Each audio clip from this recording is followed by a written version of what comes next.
And welcome to SkyTour LiveStream.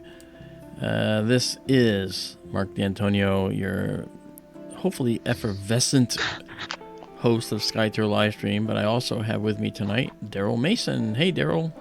Hi, Mark. I'm not effervescent. I'm just a curmudgeon. I think take that for what it's worth. That's very funny. Very funny. Well, yeah, I don't think he's a curmudgeon. Not at all. I can be curmudgeonly sometimes. Well, we all can. We all can. This image you see on the screen is the image we took last night, guys. This is Messier 33, that galaxy. Look at this incredible detail. This is a beautiful galaxy. And this thing that, let me see if I can show you directly here. This guy right here, you see that? That is what looks like a supernova remnant in Messier 33. I have to look that up. I tried looking it up today, but I couldn't find where it was, and I couldn't figure out if it was actually a supernova remnant. But it sure looks it. I assume that's the light of oxygen 3 we're looking at. Yeah, so we're seeing some of it. Like, this is the object. Look at the detail.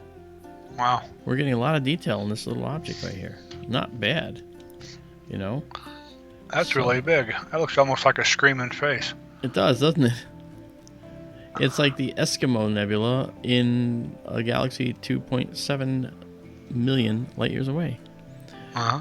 And this color is natural. This is just what it came out with because we did a minute exposure and stacked it all. You can see these amazing knots of nebulous detail in here. It's just beautiful.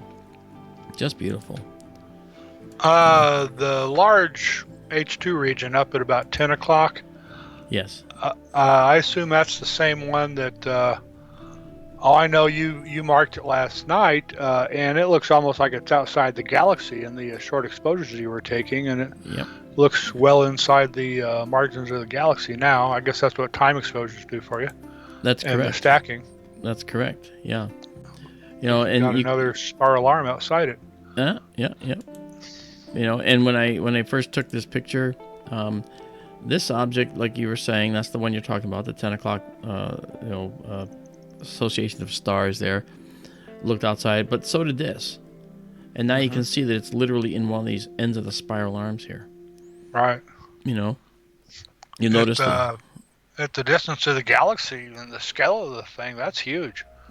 Yeah, it is. The blue thing on the right. Yeah, that's probably the size of the Eta Carina Nebula in our galaxy, or maybe larger. Mm-hmm. Really, really pretty, just beautiful. So last night we were suffering some telescope issues and hoping they're worked out tonight, but we'll find out soon enough. I'm actually trying to take us to an object in particular. Let's go live here, shall we? Hey, everybody. Ta-da! Here we are. So, for those of you that have joined us for the first time, there are some. This what we're seeing here is the telescope control cluster. This is me. Hello. Daryl's hiding. You can't see him. And this is our live planetarium that links to our telescope. And then behind it is the camera control system right here. This is the live view. And we also have a sneak peek into the observatory so you can see what's going on in there.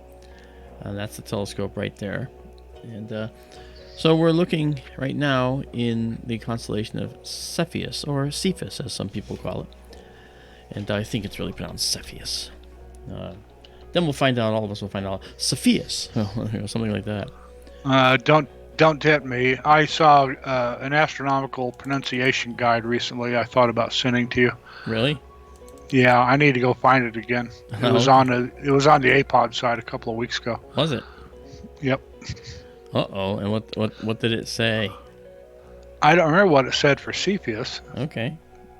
But it'll straighten one of us out, if not both of us.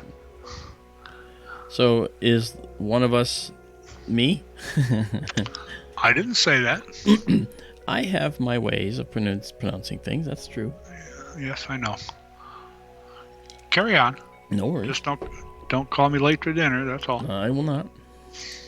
I will not. Dinner tonight was I made a meatloaf and mashed potatoes and gravy. By the way. Wow. Yum. That's really fantastic. And green beans. Okay. Excellent. Okay, we're centering up. We're supposedly centering up a star. There we go. And then once it's centered, we go, let's see, what star is it? Okay, it's this star here in Cassiopeia, the N star, in fact, in the W, which is CAPH, C-A-P-H. And then from there, we go down to the object we're looking at, which is this one here. Yet I don't see the telescope going there, so I'm wondering where it's going. Sometimes this lags behind, but we'll see. Let me get rid of the dome. Yeah, see, that's doing some crazy stuff in the connection between the telescope and here. So I wanted to go to the iris, so we're going to find out if it actually went there. This star field does not look familiar, but I'm going to give it a 25 seconds and check it out. And if it's not there, well, then we got some work to do. We'll have to figure out what's going on. Yeah, that's the program I use there. So it should be connected. And we'll figure it out.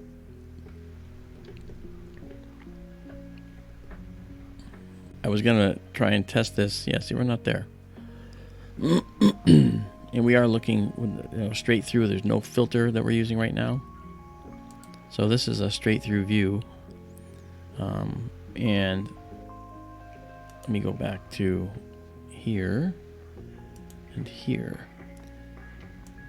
And let's find out if it's actually accurate. Because what I'll do is, if I tell us to go over to this star manually and we can see it, then we know the telescope is aligned correctly. And that's what I want to check. So we'll just do that now.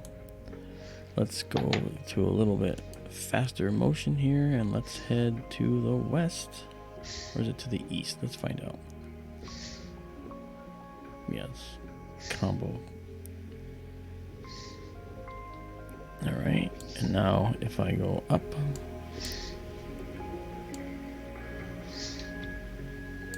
Wrong way, Feldman.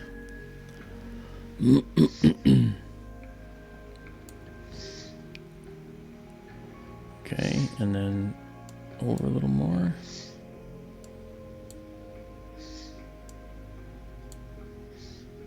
Other way. Well, I think the telescope knows where it's going, because if I go this way now, I should get that other bright star coming in for Cassiopeia. And I don't see it though. Great, what a inauspicious start to the evening. Let's see now. Maybe it's going to be. Yeah, that's probably right where it is. Okay. That looks like maybe. Well, we'll find out.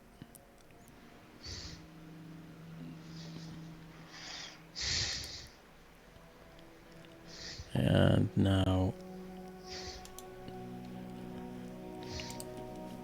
I mean, we did this before. I had this issue before, and I don't like that we have this issue. So I want to go somewhere that I know, and I think if we go to this star here, like we did here, if we're at Navi, then we should see the stars around Navi exactly as we see this, and this is approximately our field of view here. So let's see if that's where we are. Oh yeah, I don't think we're there. And that orange star would be present.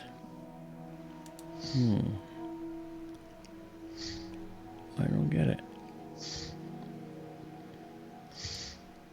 And we should see the gamma cast, but that's not. I'm not sure this is working right. Let me just tell it to go to Navi directly, and let's see what it'll do if we go to that. I do not understand why it does this. It's getting part of it right, but maybe it's the Stellarium part that's not working right.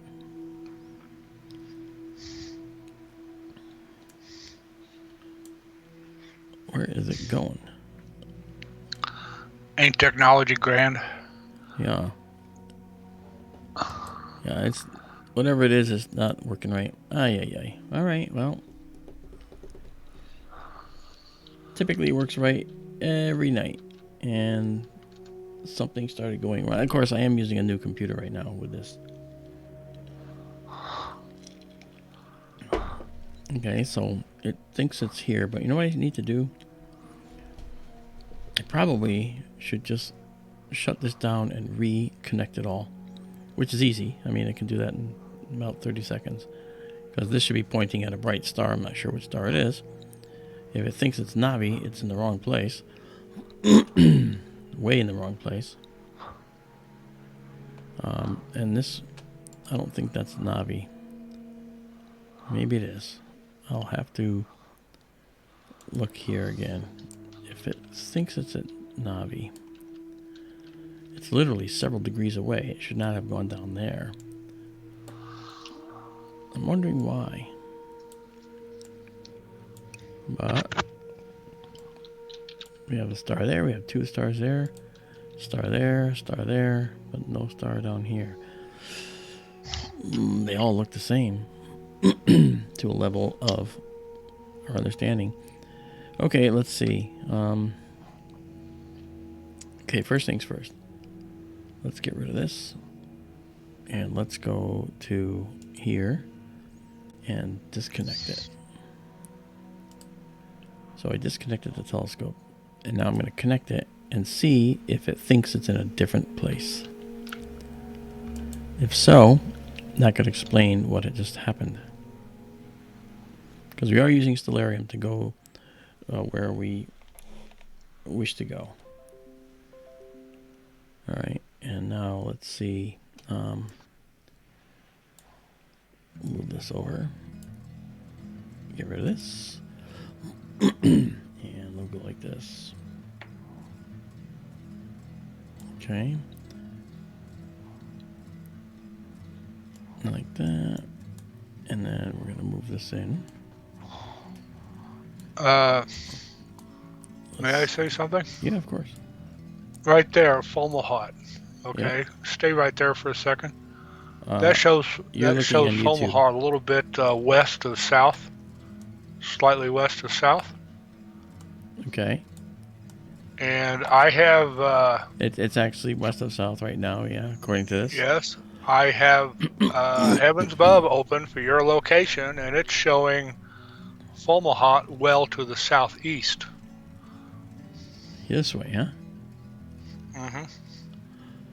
All right. Well, let's see what it thinks we're doing for time. Okay. Well, it says that it's. But what time zone are we in? That's the question. Oh no, I know what time zone we're in because it says. Okay, so we are at 9:20. Not. And it's on 9:20. Look at that, 9:20 on 9:20. Ooh. Okay, why is it giving me the wrong time? And now we see Fomalhaut well to the southeast like it should be. So I wonder if that is throwing me off in here. Or throwing off Stellarium. We shall see. It shows it in the same place.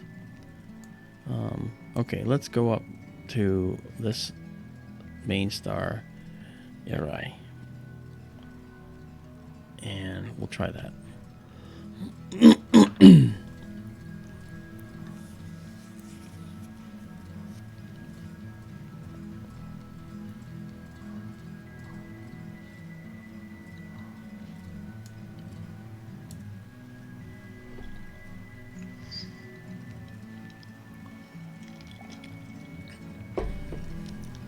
Okay, what's it doing? It's probably aligning on something. It thinks it's aligning on something. Oh,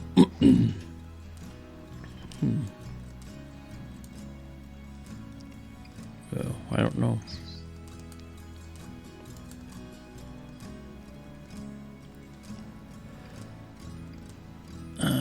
That could be a problem there because the high precision system might not be able to catch that part of the dome. So let me see what I'm doing here. Oh, it thinks it's finished. And it didn't finish. It's wrong. So let's go. I want to go to some place that we know here. That's why I chose the Iris Nebula. So if I choose it again, now that the time is correct, I don't know if that's going to make a difference, but we'll find out. You can see stars zipping by, so it's going to something. But the scope is not updating in here. Oh, now it is. I guess it takes some time.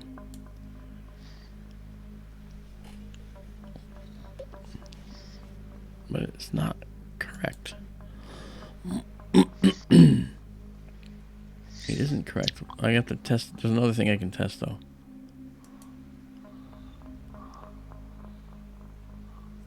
I can test whether it's actually the telescope. I can test whether it's actually... Okay, this star is that star. Suggestion? Yep. I'm looking at the YouTube screen. Can you back out a little bit and go down so that Cepheus is still visible and we can see the horizon? Yes.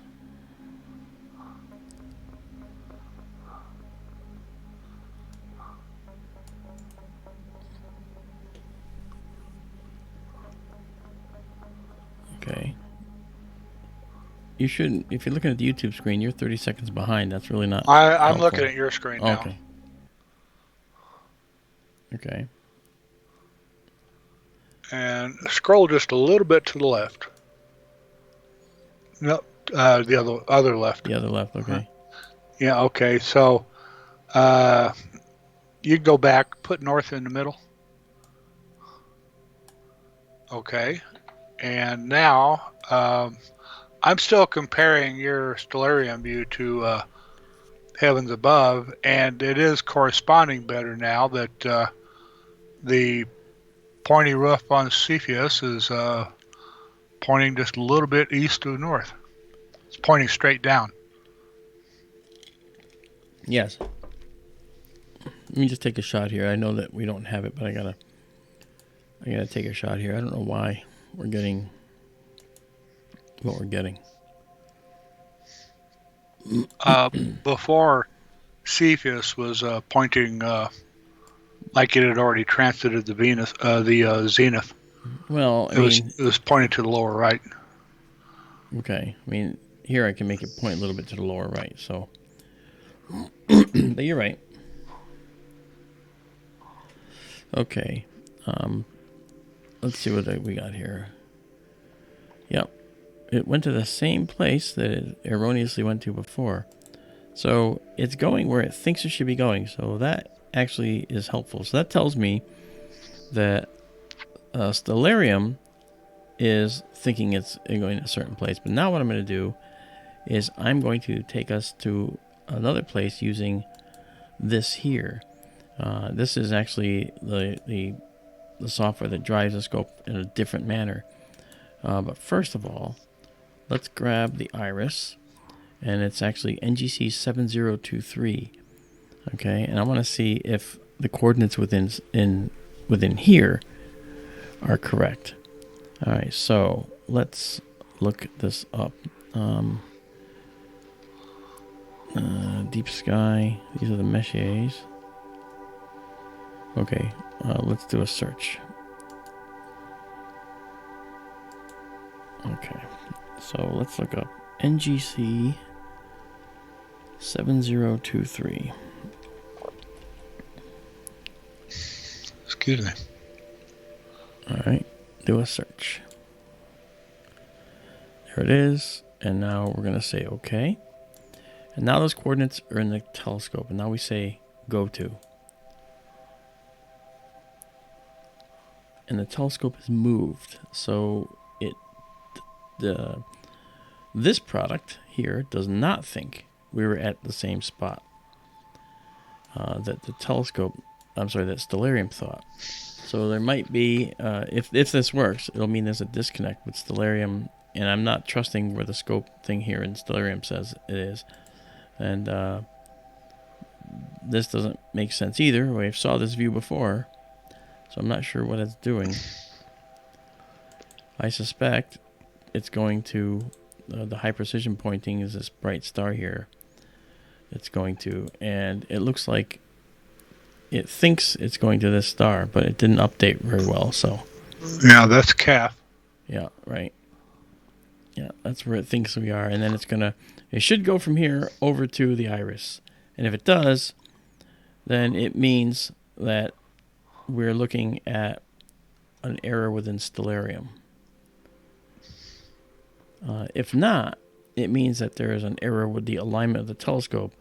And this is looking suspiciously like an error with the alignment, which makes no sense to me because I aligned it twice last night, and I'm wondering if I'm suffering some type of failure now with the hardware.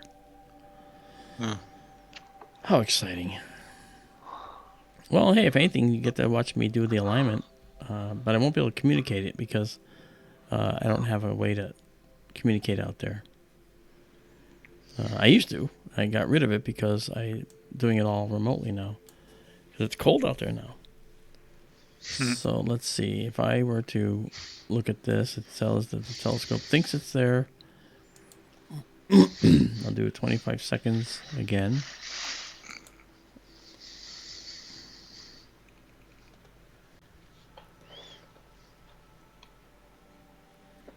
Okay. And I think... Actually, what I should do... I should drive the telescope directly over to that. So if I do this, again, we're at that same spot in the sky where the telescope thinks the alignment is. Now, it could be off. There could be a time zone error or something like that, maybe. But let me try something. This will be helpful. If I come over here and come over here, and I take us and start seeing if I can drive us in that direction. It's always wacky around the pole when you do this. Oh, and it's not going to update, is it? Yeah, it is. Okay, good. No, it is. It's updating, which is good. Okay, so I'm going to go... Yeah, which is odd. Now it updates. Okay, so we're going here.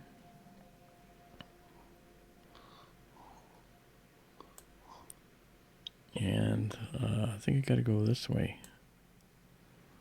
Maybe it's this way, actually. Okay, and then we do this way again. That looks pretty much like that star we just went by. So we might have a good alignment with the scope, but a bad alignment with the products. That's kind of weird. Which means that it could be time zone issue. Something with the time zone might be off.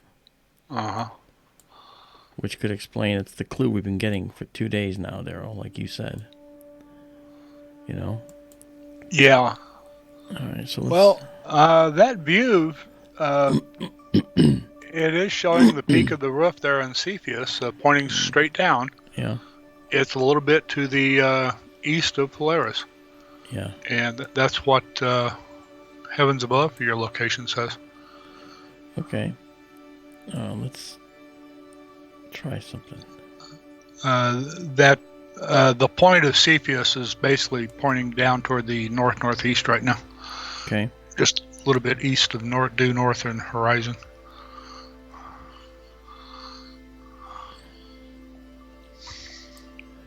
Okay. Let me just take a short image here. Yeah. Might your computer be on? Your time zone setting or something? Might it be off? Down in your basic time settings. In the out in the dome, you mean? Yes, I gotta check that too. But it still says it's 9:31 out there as well. So I don't have a problem with the time, but I could check the time zone, I guess, to see what it thinks we are. I think it says New York time. I think it says New York time. And it has the right date.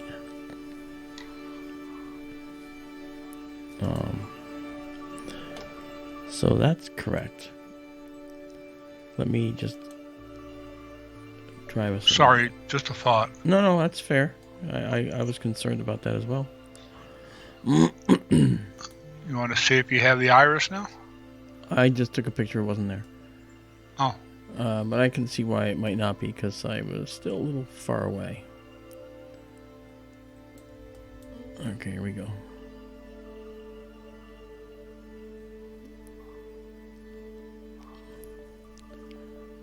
I'm thinking I'll recognize the star because I remember how it looks.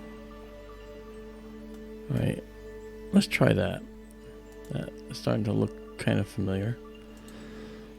This is just a 13-second shot at 10,000. It'll show. I could also go into 4K mode and just like blast the ISO and we'd watch it come through, but we'll see.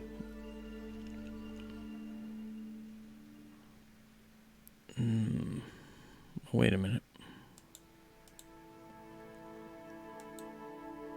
Oops, hold on. I just keep going the wrong way. That's not it. All right. I think I come in here.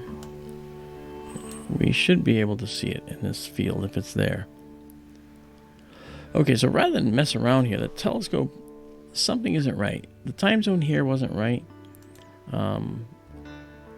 What's the time in here?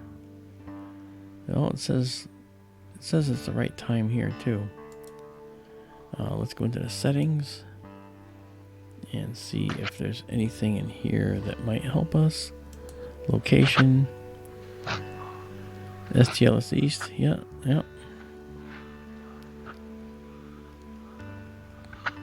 Do you have a daylight savings time setting? I do. I'm looking right at it, and it's checked. Okay, I see. It's checked though, saying that we are in daylight savings time. Yeah. But I don't know if we should be, because we are until November. Yeah. Okay. That's your tax dollars at work again. Yeah. I always liked it. They changed the start and end dates of daylight savings time again a few years ago. For whatever reason. They think, it's popular with boaters, which is why Congress did it. Before that last change, though, what was it, the last Sunday in October, I believe. And it was cool for Halloween because all of a sudden it was getting dark early on Halloween, and I always thought that added to the mystique, spookiness, and the creepiness of the day, sure, the night. Sure did. And now on Halloween, what trick-or-treaters I still get, because we're still daylight savings time, it's still light outside when they start showing up. Yeah. Heck with that. Yeah. All right. I think what I need to do is to go out there and do another alignment of the scope. So, if you want, Daryl, this is going to be probably 15 minutes at the most, and I'll leave the screen open here so people can watch what's going on and see what's happening. Okay. But I'll be back. I'll try to entertain them. Yeah, it's not exciting, but I'll be back, guys. Live astronomy, folks.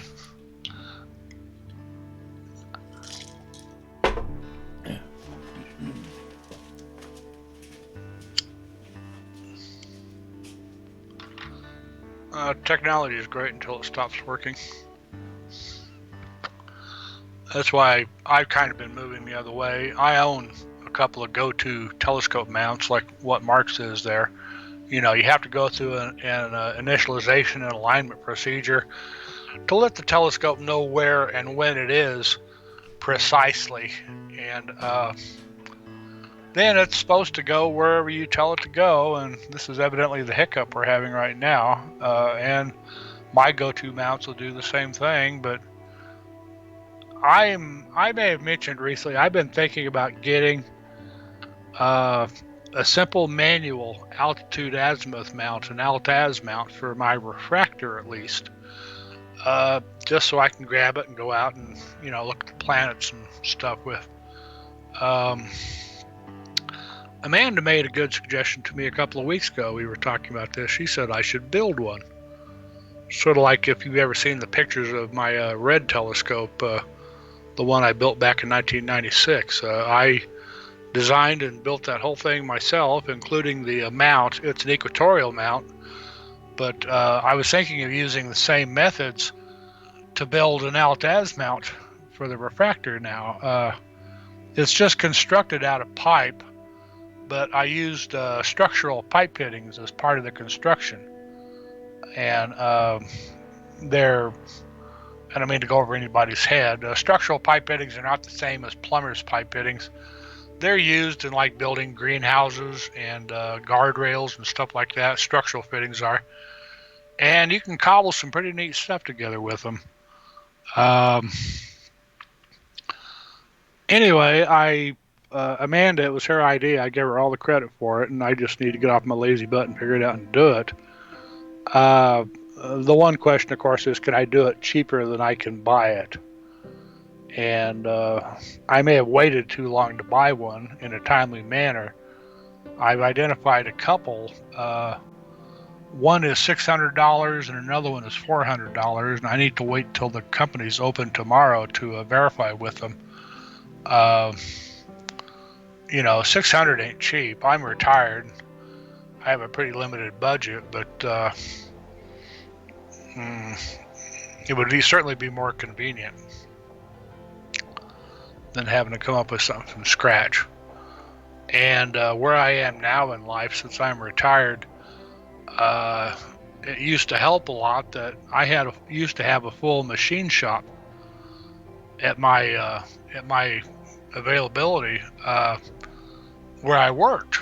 And, you know, we had mills, lathes, you name it, saws, welders, anything you could think of. I mean, I could go in there and design and fabricate something myself using the tools at work, and that's no longer an option for me. I'm limited to a pretty basic set of hand tools here at home now. It would be nice, but if I had that, it'd be sort of like Mark's workshop, not as much as or as good as what he's got, but would be something. But I'm pretty limited to what I can do now compared to what I used to be able to do. I think I could come up with something pretty cool, but I don't know if it would really, if I would save much or save time if I were to do it myself as opposed to buying something. But hey, $600 is $600, you know.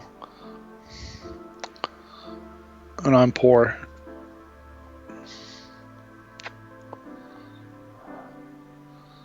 I hope I'm not boring you.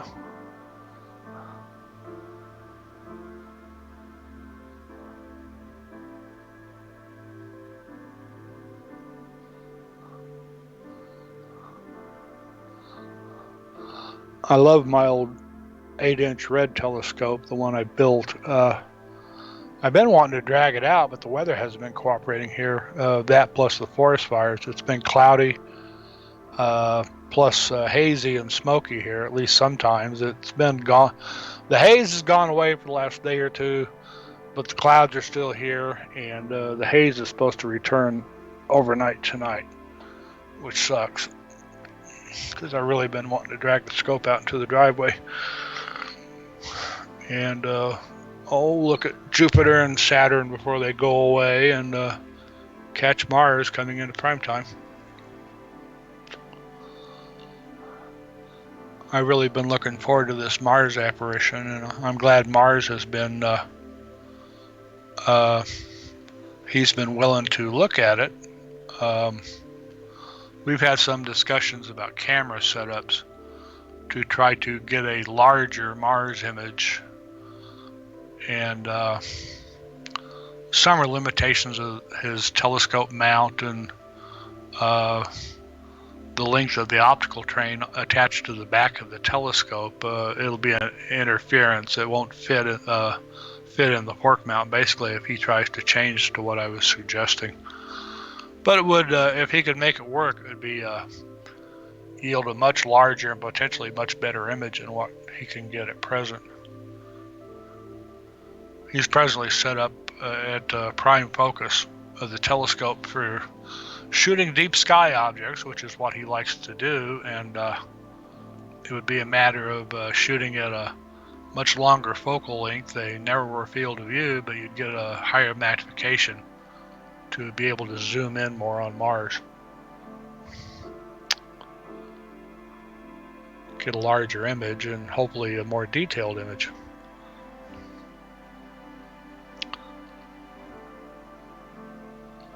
But there you go. Hello, my daily side. Hello, Carol says, hey there, Daisy and Zoe. I don't see you yet. Oh, there you are. Hello, Daisy and Zoe. I'm glad I'm not boring everybody then.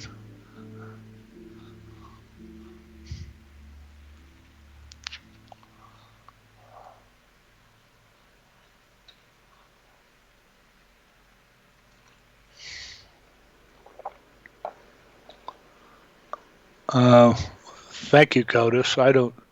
My voice has changed. I don't like it as much as I used to. I used to have a really deep voice, and I'm talking like, I don't know if it'd be an octave higher or whatever now. Might actually be easier to understand. I used to talk real low and deep in my chest.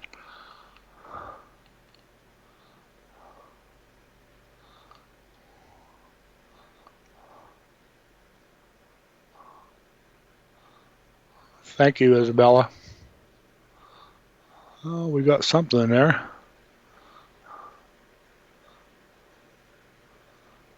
Thank you, my daily side.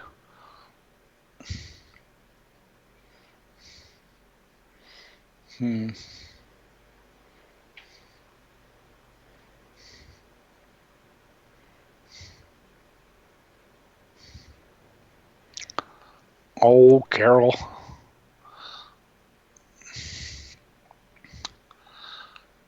Look up, I think his name is Thurl Ravencroft. He's on YouTube.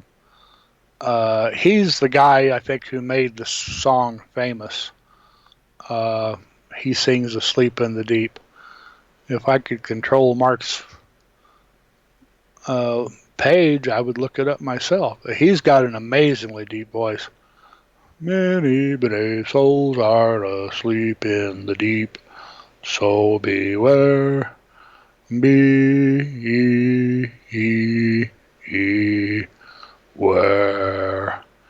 I just can't hit the low notes anymore.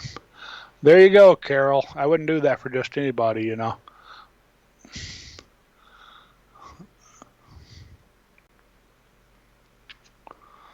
Yeah, check out Mr. Ravenscroft. He rocks. I still remember the first time I ever heard that song. It was on, if you remember the Little Rascals. I don't think it was Thurl Ravencroft that sang it that far back. That would have been like the 1930s, I guess. But they dubbed in the voice of some other guy with a really deep voice. And I think it was the little round-headed kid wore a beanie. Or am I thinking of Spanky in our gang? It was like he was singing it in a really deep voice. Many brave souls are asleep in the deep. It was funny. I was just a little kid when I saw that, and I remembered that ever since. I'm an old fart now, and I still remember it.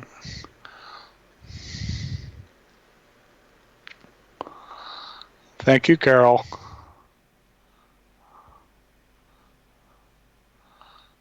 I'm out of practice, and still I can't hit the low notes anymore. That's good. And I have to have alcohol in me before I try singing any more John Prine, and I'm not going to do that during a live stream, so you're SOL there. Check out that link Carol posted, though, while we wait. That's really good.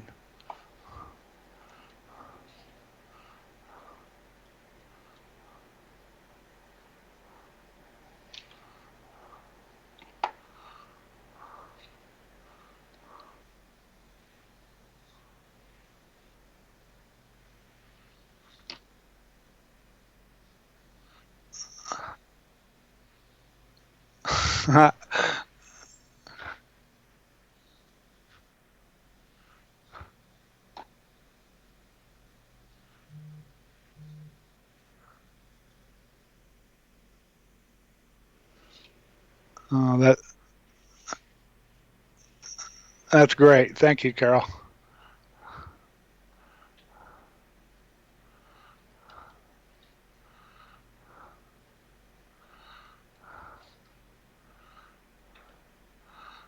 Well, gosh, I hope so.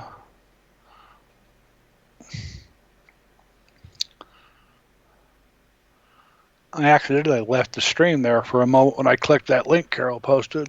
I should have opened in a new tab. I wish I had a voice like that. Good old Thurl Ravenscroft.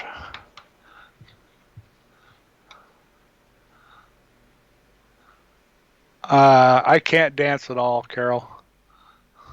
I can fake it again if I've been drinking, but no, I'm not going to tap dance on the radio for you.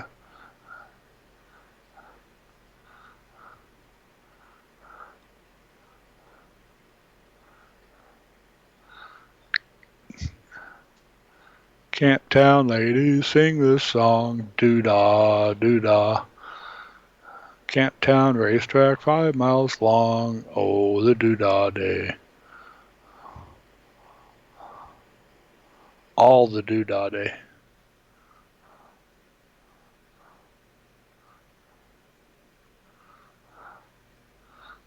I'm just spinning my tires here, folks. People asked last night, or Mark did, somebody, amazing stories. The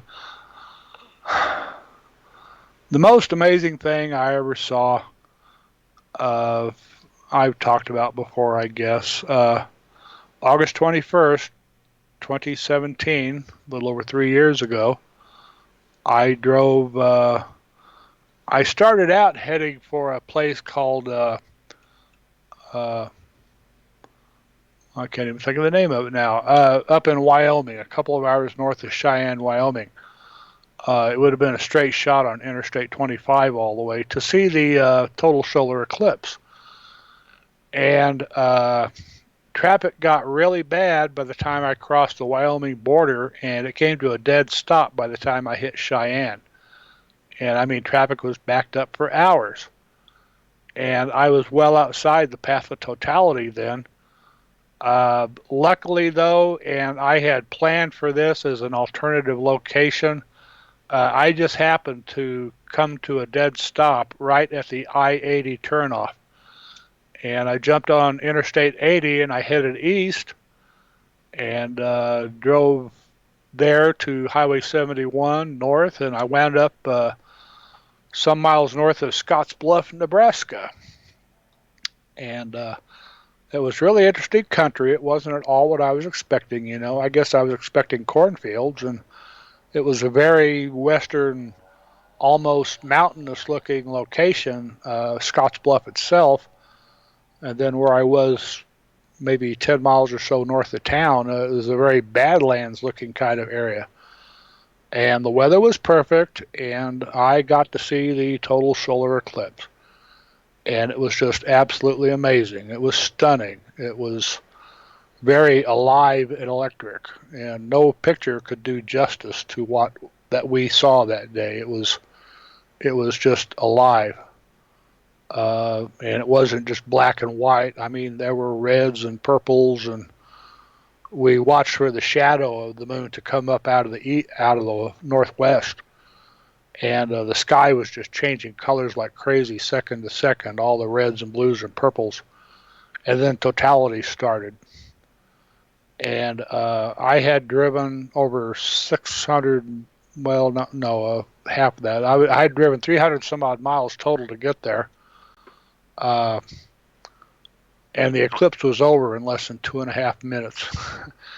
But it was worth it. It was just such a glorious thing to see. The moon completely covered the sun, and you could see the solar corona all around the eclipsed sun and the moon. Plus, you could see several little tongues of pink flame, prominences they're called, that were sticking up above the limb of the moon that were flying off the surface of the sun.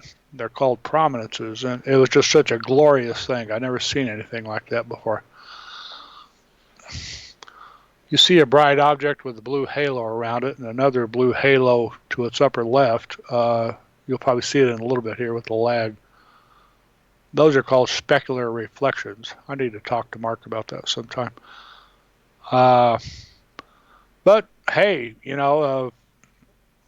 I've been on the road for hours, and the eclipse lasted all of 2.5 minutes, and I jumped in my car, everybody jumped in their cars, and we all took off at the same time.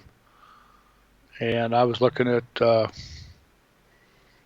another several-hour drive going back home that day, but for 2.5 minutes, it was worth it. It was just absolutely the most glorious thing I've ever seen in my life.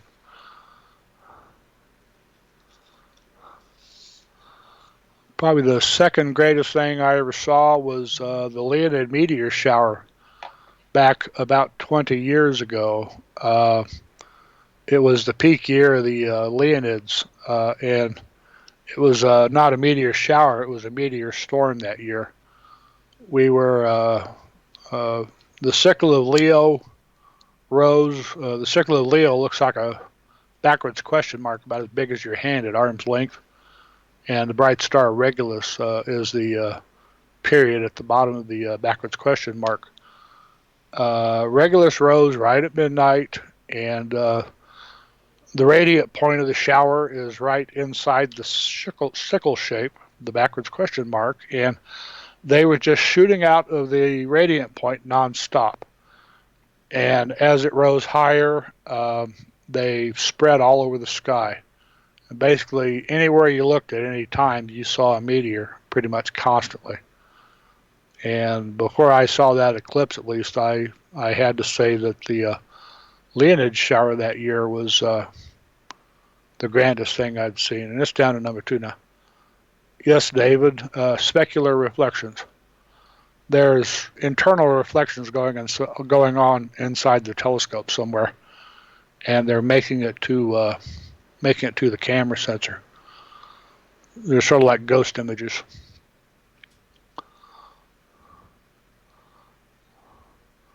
Mark's got the dumbbell. Are you there, Mark?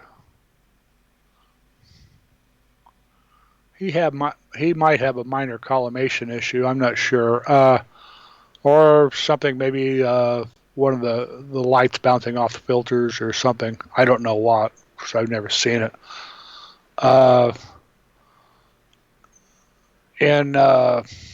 I guess it was 1994 when the El Paso eclipse happened, the annular eclipse. I was down to watch that. And I was using an 8-inch celestron telescope at the time with a full aperture solar filter on it.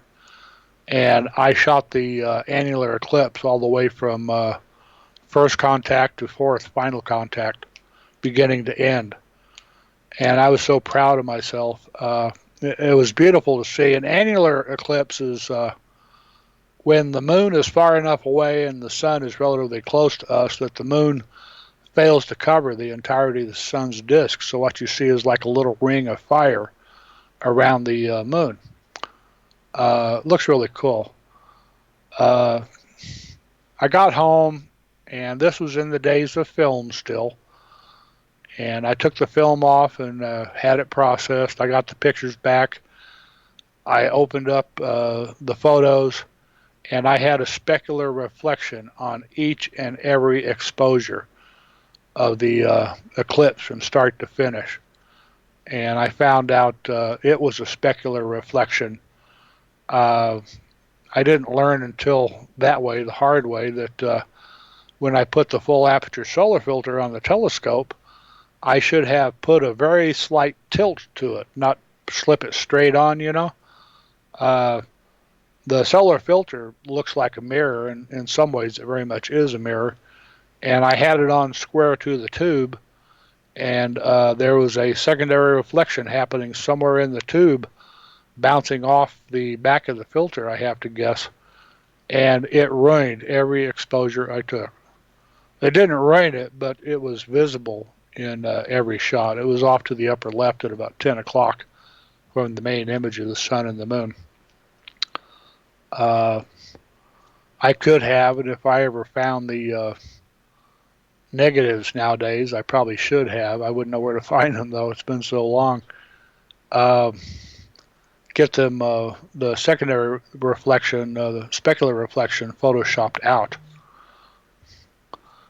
And you string all the photos up from start to finish. In fact, I did and mounted them on a poster board and gave them to a nephew of mine he took to school. And that was his show and tell that day, was the El Paso eclipse of '94. That was a really cool thing to see, too. Yes, Daniel, Ghost in the Machine, exactly. And CODIS, we're hoping so. CODIS 99.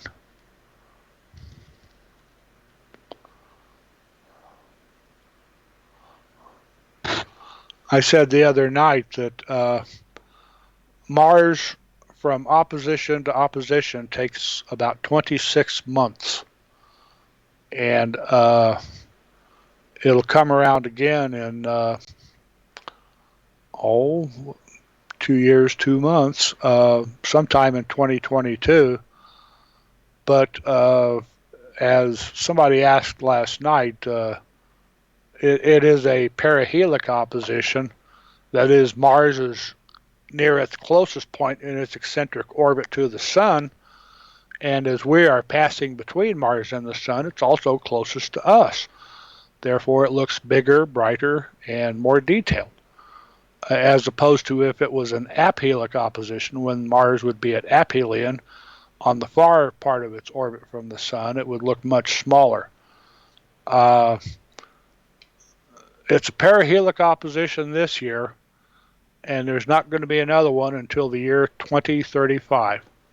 So this is our last chance to get a really good look at Mars for the next 15 years. Mars is only about twice the diameter of the moon. And typically at its best, it's about, during opposition, it's about 35 million miles away, something like that. So it's not very big in the sky, even at its closest. And I hope to, and hope Mark gets a chance to take advantage of it while we can, you know, because it's going to come and go pretty quick. Mars is at opposition on the 13th, I believe, because of the elliptical nature of the orbit. It's actually closer some days before. I think it's closest on the 6th of October. A week won't make much difference. And I just really hope everybody here and everybody everywhere gets the chance to take a good look at Mars. At your location, if you have an interest, look up on the internet, find out if you have a local astronomy club. You might be surprised. Many places do. Most places do.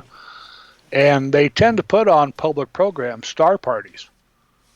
And they will certainly be taking advantage of the Mars opposition themselves. And if you want to get a real live view of Mars, find a local star party and attend that. It may just knock your socks off.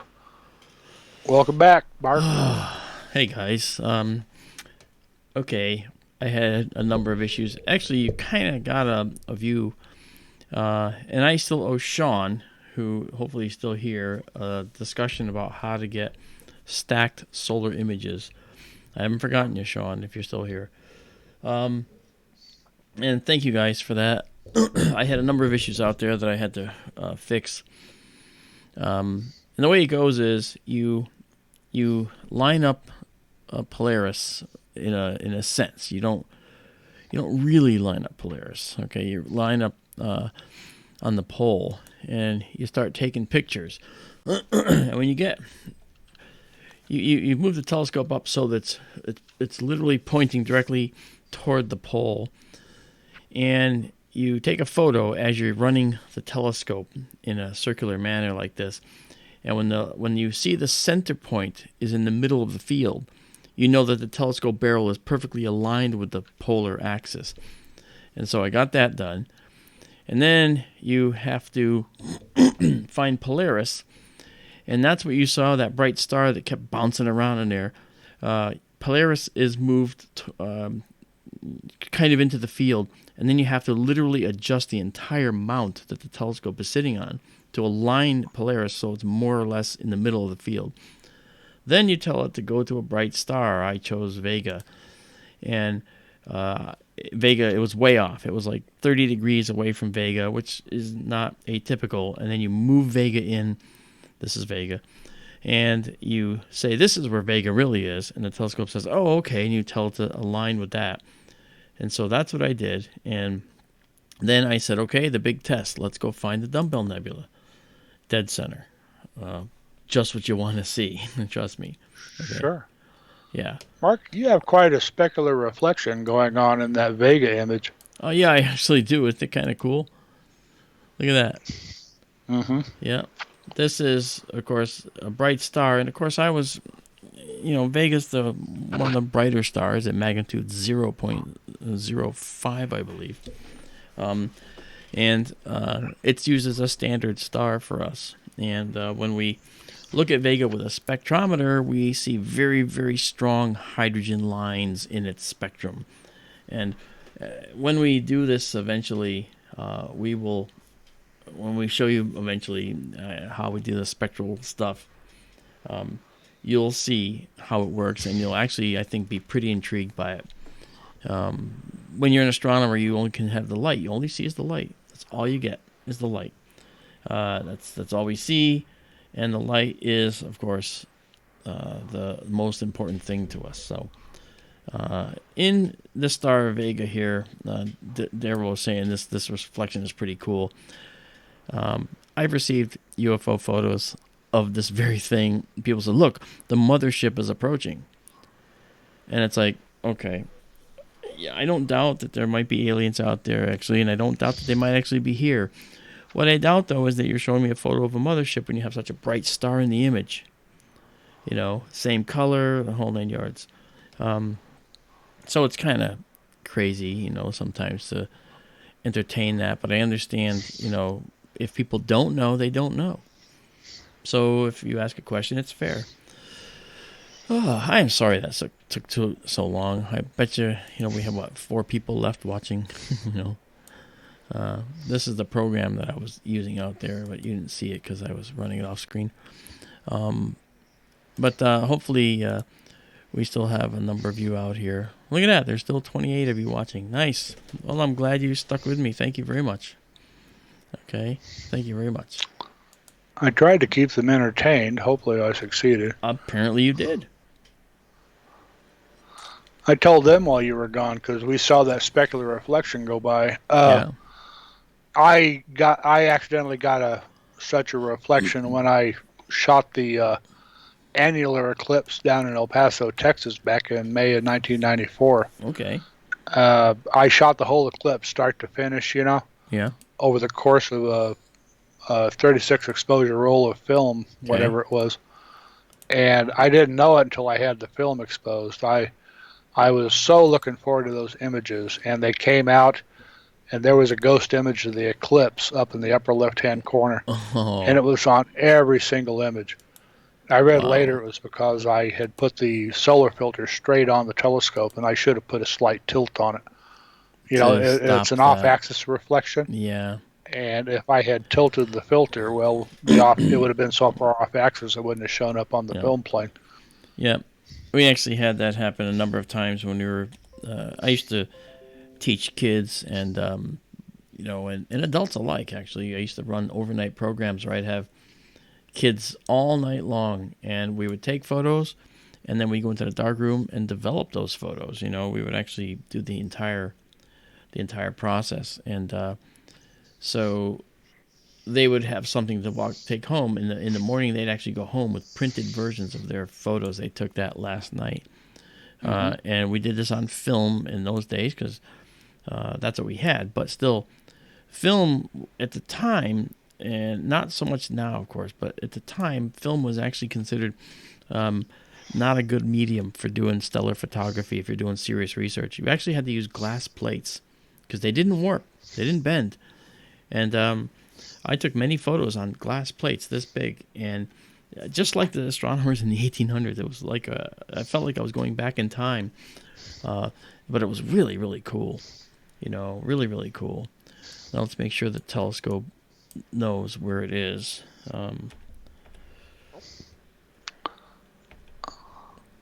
Okay, we should be on the Dumbbell Nebula.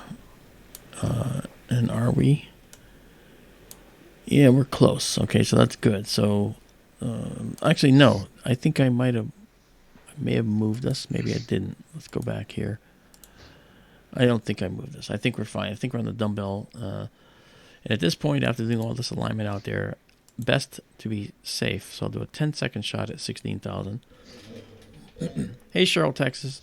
And I haven't said hello to any of you guys. I'm so sorry. I ended up getting preoccupied with these failures that occurred. We're working all the kinks out. Oh, look, a satellite.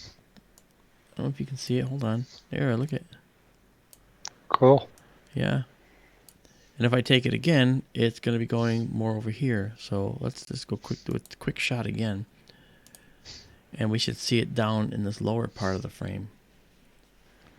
Or maybe it could be it could be a polar bird actually, so that could be going out of the frame. It might not be in the frame at all, but we'll see. Let's see what it is. Yeah, it's heading down south to the south. It's going from north to south. If it was going oddly south to north, then it would already have been out of the shot. That's cool, huh? It is. The near and the far in one shot. The near and the far. As astronomers, we do not like, Daryl nor I, like seeing satellites in our imagery. Daryl looks at them visually, and tonight while doing this reset work, I saw multiple satellites going through the images, especially when I was looking way down in the south west. And then when I was looking in the southwest before I went streaming here tonight, I actually thought, wow, this is where if a jet's going by, it's going to actually be foreshortened and we'll actually see it into the distance for quite some time in the view. And sure enough, I took a picture, not a picture, but I was looking in the telescope and I just saw this weird set of lights going through and they were getting smaller and smaller. I'm like, that's the jet. Holy cow. I saw the jet receding into the distance in the telescope. How rare is that? And I didn't have anything streaming. If I had been, we would catch that on the stream. It'd be the coolest thing. So I think it's pretty cool. So yeah, so we, and knowing which direction the satellites are going is it comes with the territory of trying to understand what this is all about in astronomy. So we actually we can figure things out like this. This is kind of what we do. So naturally, and now the question is, what satellite is it? We can figure that out too, because we have all the information on this photo that was just taken, and we can access it right here. So this is all the photo information. It tells us when it was taken and at what time exactly, and then it tells us all the information about the photo.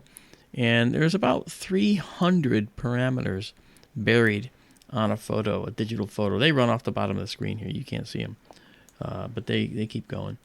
And those would tell us exactly what time it was taken and where we know exactly where it was in the sky. I mean, right here exactly.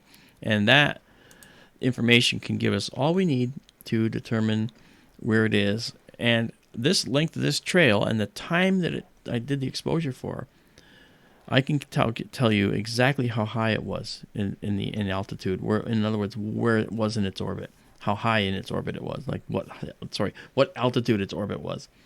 I got a little program I wrote that actually will calculate that for you. It's really not hard, because you figure out the length of this trail based on the time.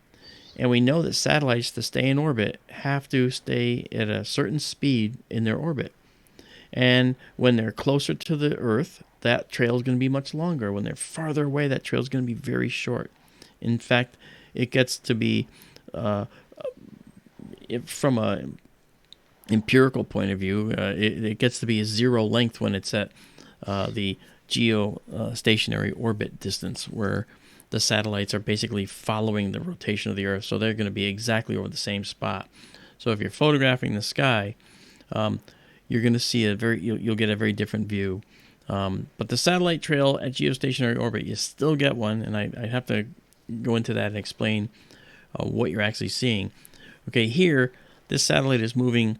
Okay, the Earth is also rotating out from underneath it, okay, ever so slightly, but in the time it takes for this to come through, you don't really see that. You can't really tell that, okay? It is moving in this path, going down here. It's a north to south bird. Actually, in all likelihood, what we're seeing here could very well be a Defense Department satellite, because it's the polar orbiters that are usually the defense birds. So just taking this interesting little thing that happened here tonight and giving you something interesting to think about with it. And I was just getting my telescope all aligned, and I believe that now we are all set. And you know that after I do this, I am definitely going to go back out there after the stream is done, and I am going to try and shut it all down, start it all back up, and make sure it's working again. This cannot fail when it's in Arizona. And what happened tonight would have necessitated a flight to fix. I will not do that. While we're here, I think we can check this out.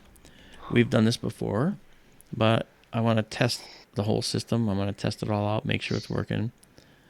And we line up on a star, and this is an issue. It's updating slow. Now we're going to Aljana here, which is right near this, which is good. And it's going to bring Aljana in. The alignment is very good because, okay, you can't see that quite the best way. Now you can.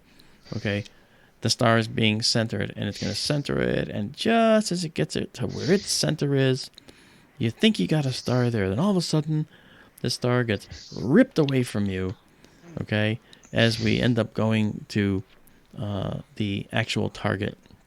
You think that stopped, right? And it's over. It's like, wait a minute, what's it doing? It's doing the final centering. And then, kapow, it takes off and goes to the object, all right, which you'll see it do right there. And now we're moving down to the Filamentary Nebula. We've seen this before, but it's a beautiful night, and it might be worth doing some of these, Daryl.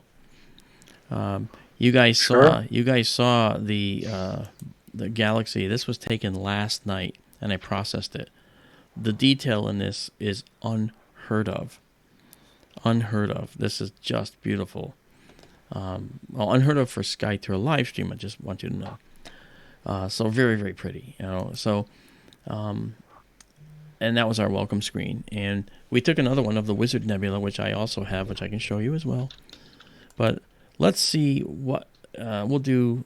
just a very, very high ISO shot. I'm pumping up the ISO over here. I'll do 128,000 for 10 seconds. And whatever part of the Veil Nebula, Veil supernova remnant, is in here, at that point, we will see it. And then we can move the telescope appropriately. So it's only a 10-second shot. And it's no need to move anything. It's dead center. Look at that. Wow. Okay. Now we are looking through regular white light. In other words, it's like we have no filter in this 2-inch barrel that we're looking through, but we have a rotary drum up there that has all these different filters in it. And what we're going to do, as Daryl is so used to hearing me talk about, is we're going to go down here and you'll see, once I let you see, this is again telescope control. Down here you see the filter wheel right there. Okay, and you can see that right now it's on pass-through. See that right there? The pass-through is meaning it's just that open hole. All right. So what I'm going to do now is I'm going to take us and move us to a different one. We're going to go to the next filter. All right, right here. And this is something called dark. This is a black disc that stops all the light from coming in. See, the stars went away. And they went away because we used dark frames. That's why that galaxy came out so good, by the way, Daryl, was because I used a lot of dark frames. And then we go back again and we see a spectral readout. And you can see a spectrum. It's right here. It's kind of hard to see. And I won't take an image of it because I don't want to waste anyone's time with that until we actually have the scientific background ready. And this now is, you see it says narrowband 2 right here. Now that narrowband 2, this filter right here is one that's actually very useful to us. The narrowband 2 is, we're looking throughout the whole spectrum of stars, okay, of the star, which is all the red through blue light, okay, red, orange, yellow, green, blue, indigo, and violet. And we're taking a somewhat wide swath at very selective intervals at very specific places to actually show us specific chemistry going on and atomic interactions. What does that mean? It means that the red nebulas really come through with these filters. And then the last filter is narrowband 1. Okay, and narrowband 1 is a very, very narrow slot through those very specific places we like to see in the spectrum. So the camera is focused for the narrowband right now, narrowbands. And let me show you what it's like. Let's do that last shot we did, just to give you a refresher. That last shot we did, this is the white light version of this supernova remnant. It looks kind of cool. You really can't tell quite what's going on. You can see a little bit of color, but the sky has this haze to it. That has to do with what little light pollution there is. It shows up. Now, if we go back to this image here and or this screen, and let's just do the same thing, 10 seconds at, again, 128,000. Really, really too long. We don't need to go that long, but let's do it. And now you'll see a very big difference in how it looks. Now, the filter has it tends to be sort of looks like a mirror when you look at it, but it's actually going to have a blue tint to it. And you'll see that now you see something very different, okay? You actually see a little more detail in here, okay? And if we do this again with the other filter, our narrowband 1, you'll see something even more interesting, and that is, well, maybe not more interesting, but equally interesting. So we've rolled in on the filter drum, we've rolled in filter 1, and we're going to do the same thing, 10 seconds at 128,000, just to keep it all even. And you'll see what happens, because we're now going to pick up just even more narrow slices from within the spectrum. And look how this looks. Okay, look at that. The sky is almost black with this. Let me just image process away some of the noise for you right there. All right, you see that? So, but we're picking up specific things. We're actually seeing specific details in here that are very, very gossamer and precise. I think that's just, that tells you how the filters work. We went from this, blow out your eyes, okay, to this, okay, to this, okay. This shows us a deeper view of the sky. This shows us a slightly less deeper view, but again, a better view. And this really just shows us a blowout. So using filters is the way to go.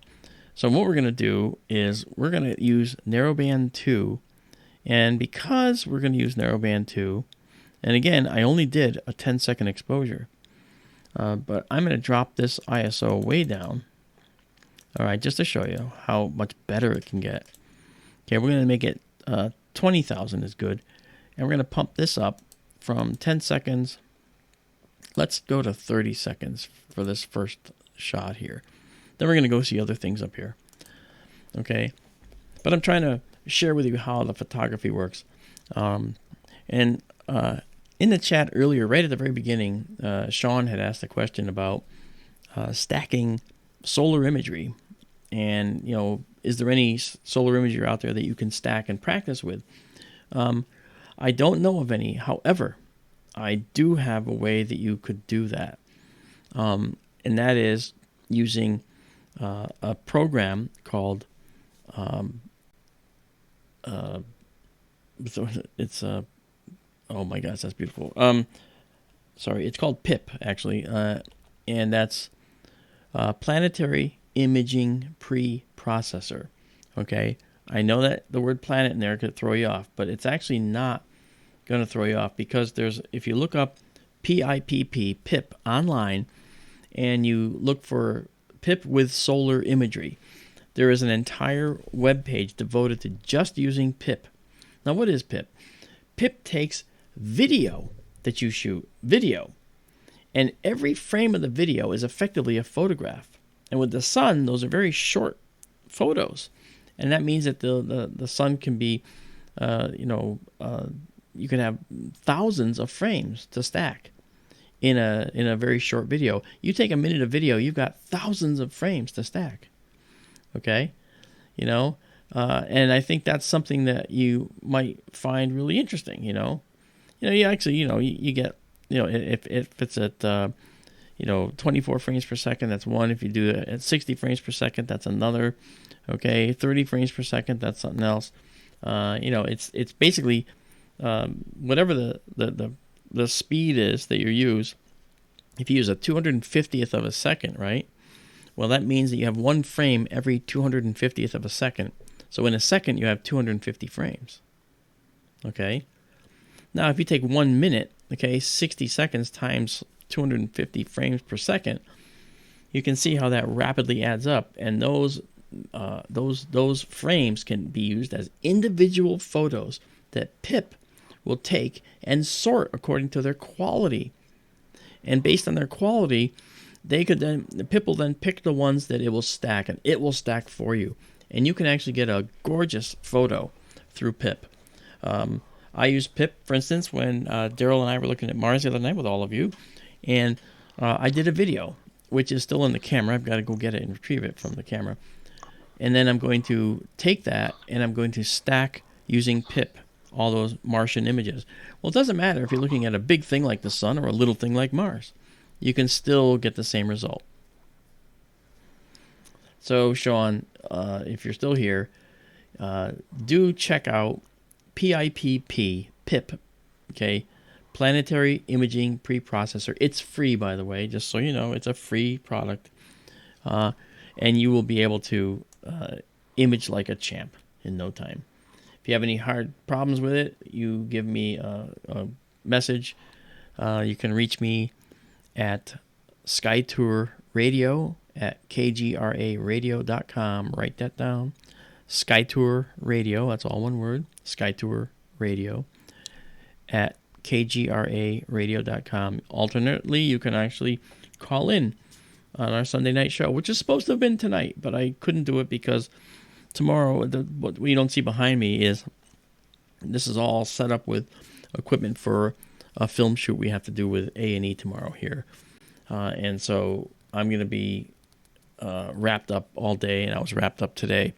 So I didn't have any time this week to write a show for KGRA Radio, for our SkyTour Radio. And next week I'm in Arizona, so I won't have a show next week either. We'll be doing a best of for the next couple of weeks. But I will, for those of you interested, I will be streaming when I can and showing the progress of the observatory being built in Arizona. Because before I leave, I'm going out there on the 26th, and I'll be back, I think, here on the 2nd or the 3rd, maybe, I think, maybe more. And when I do that, before I leave, we should have a fully operational mechanism set up. The building will be done, the roof will be on, and it will slide off and on. That's what we're going to do. Then at the end of October, I'm back again, this time telescopes in hand, pier, computers, and we're going to actually be installing all the equipment. And we're going to go live at the end of next month. Oh, yeah, I'm nervous. Well, of course, Daryl, I'm sorry. I didn't mean to dominate. How are you intending to transport the telescope? Are you going to ship it or do it yourself? No, I kept the shipment crate that it came in, and I'll be packing it up back in the same exact way it came to me, and I'll be sending it back out there. I have industrial staplers, so I can actually seal this thing up so it cannot be undone. Cool. Yeah. And so that'll be a good thing to do. I actually have relatives who are truckers, and I could prevail upon them to drive it as well. But if only this one particular guy I'm thinking of is actually going to head that way, would I ever ask him to do it? Because when you're driving a big rig like that, you need a full truck to make money, and I want him to have a full truck. All right. So yeah, this insure it just in case. Insurance? What's that? I know, you're absolutely right. And many people don't think you should bother to insure it because they think the cost is going to be like exorbitant. Yeah, try replacing it. What if it gets lost? Then what are you going to do? This is thousands of dollars of equipment here. We don't want it to get lost. We don't want it to break. But you know what? I shipped a robot that we made. It went from here to Washington, D.C. We shipped it with air cargo. When we got the robot crate, it was a big wooden crate. It had 2 giant forklift holes where the forklift actually went right through the crate. And we were thinking the worst. We thought, oh my gosh, it's pierced the robot. It's destroyed. We built this robot, and it was there to actually entertain for a presidential inaugural thing. And not Trump. It was some years ago, actually. It was actually, well, I'm dating myself. It was for Bill Clinton's presidency. And it was entertaining folks at his inaugural party. And it was the worst feeling to see these big forklift holes.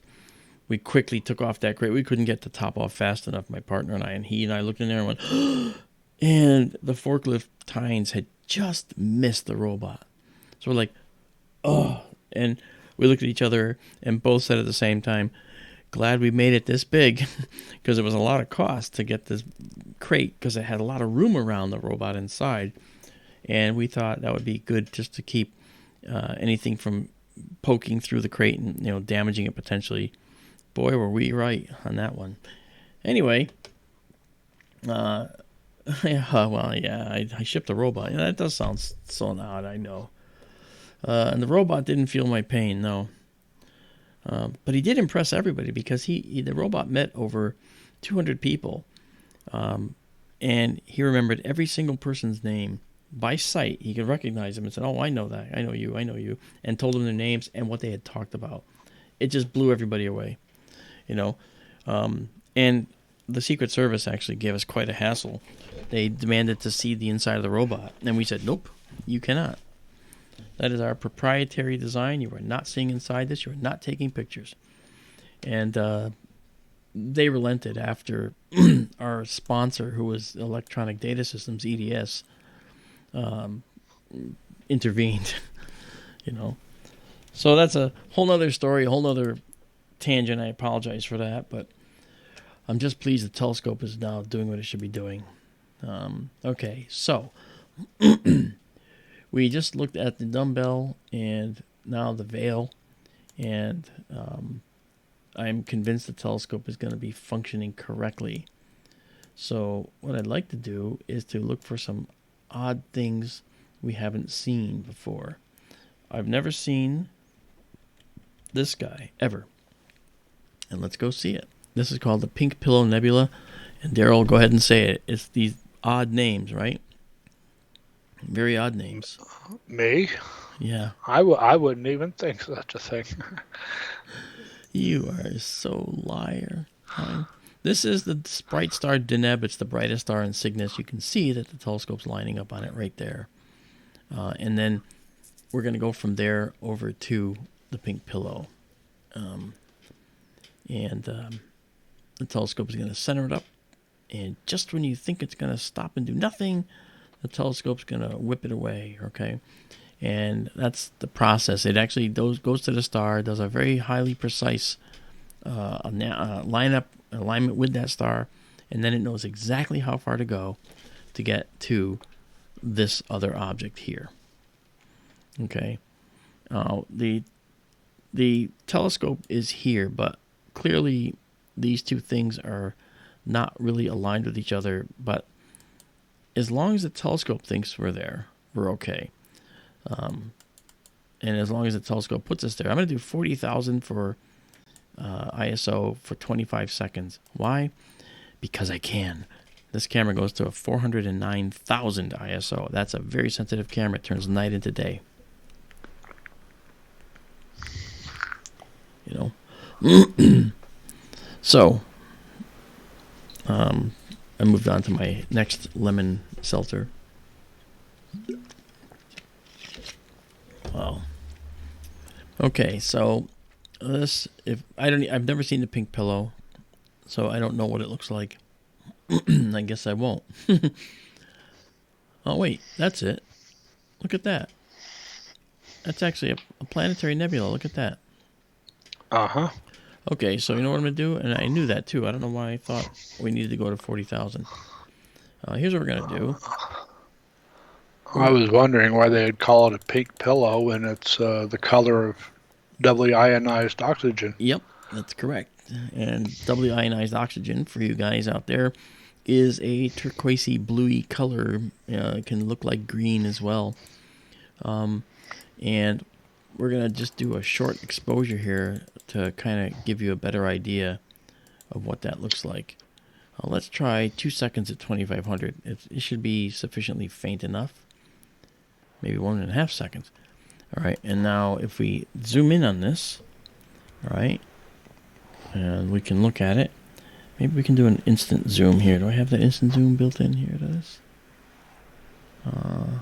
Yeah, sort of, but this is probably a better one. Yeah, there's our pink pillow, whatever that means. Okay, so that's a planetary nebula. It's the remains of a star. Why pink? I don't know. Maybe it actually has, if I do a longer exposure with the different filters, maybe what we'll see is it has a ring of reddish gas around it that's not showing up yet, and that would make sense for pink pillow. This is doubly ionized oxygen, as Daryl said. You know, the star in the middle has long since stopped fusing hydrogen. It's actually a white dwarf. It's in the middle now. And as it was in its death throes, it expanded into a red giant. So what was here was at one point a bright red star. And then as it expanded into this red giant, it would contract and undulate and pulsate. And as it pulsated, it would like smoke rings in 3D. It would go poof and blow these shells of material away. And these are here. And the material that it blew off was mostly this oxygen in the outer atmosphere of the star. No, oxygen isn't used to help a star burn anything. Okay, it's just that oxygen was very likely what was the star was made with. There had to be a lot of oxygen-rich areas in this interstellar region where this particular star formed, which, by the way, was nowhere near where we are now. It had to be very, very far away because billions of years has gone by since this star was born and died. All right, so we don't see the white dwarf in the center. This is a very small object, and maybe we can go and take us down. Actually, let's just use the ISO and get rid of a lot of the noise. So I know you don't see it right now in the view, but I'm gonna go to 160 and increase the settings here, the exposure speed or time, until we can just barely see it, which is 6 seconds. There it is. Now at 160 we're going to see less noise. The lower the ISO number, the lower the noise. So now we'll see what we got. Okay, so now let's go zoom in and see what this looks like. Well, it looks pretty much the same, actually. I still don't see the central star. But we'll come back to that one. That'll be something to come back to in the future and check out. But I'm glad, like I said, the telescope's working fine. Since we're in this neighborhood of the beautiful North American nebula, I wanted to show you what it looks like when we actually look inside the heart of this North American nebula. For those that have been with us before, we've done this before, but this kind of never gets old. It's really a beautiful nebula. And let me just bring us back up there. I was going a little too fast.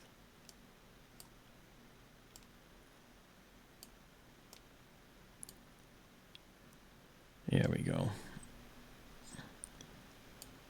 Yeah, okay. All right, come on. I'm just trying to drive it directly, that's why. There's a lag, a little bit of a lag time here, so. All right, this should be good. Okay, and now we can just head, let's see, maybe south? Nope, north. Yeah. Again, the image is all flipped around, and you just don't know sometimes. And you got to be careful. And so what I'm going to do is now I'm going to come back to this, and let's see if we can go a little bit north. Okay, a little bit. Is it east I want? No, I want west. That's what I wanted. Okay, and now it's coming down. And I'm going to move this reticle to just below that dark mass that we're looking at.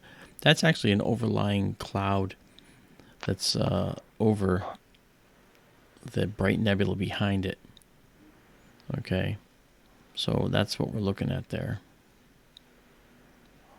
All right, so let's try a shot here. Now, the size of our field is reflected in the size of our reticle here. So this is giving us an idea of how big our field is. It's a little smaller than this. Okay, so when you center that there, that's about the size of our field. So we should see some of this black part in here, and it's actually I need to realign, but it's about like that actually. So let's go and do a longer exposure, and we're going to make this 30 seconds and 30 seconds at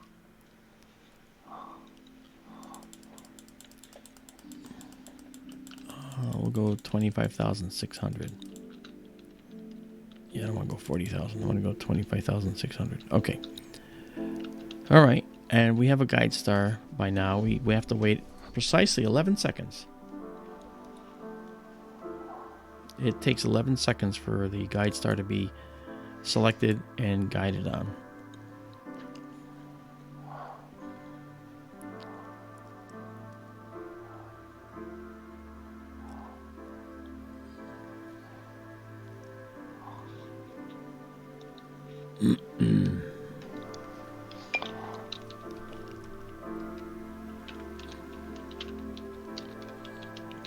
So at the end of that 30 seconds, our image will come up and we'll see what looks like a cloud. And you can see it. It's just really It's over here. Let me, I have to bring us a little lower to see it, so let me do that. So we're going to go like this and drop us down a little. Okay. And then we'll take another picture after it reacquires. We wait 11 seconds again.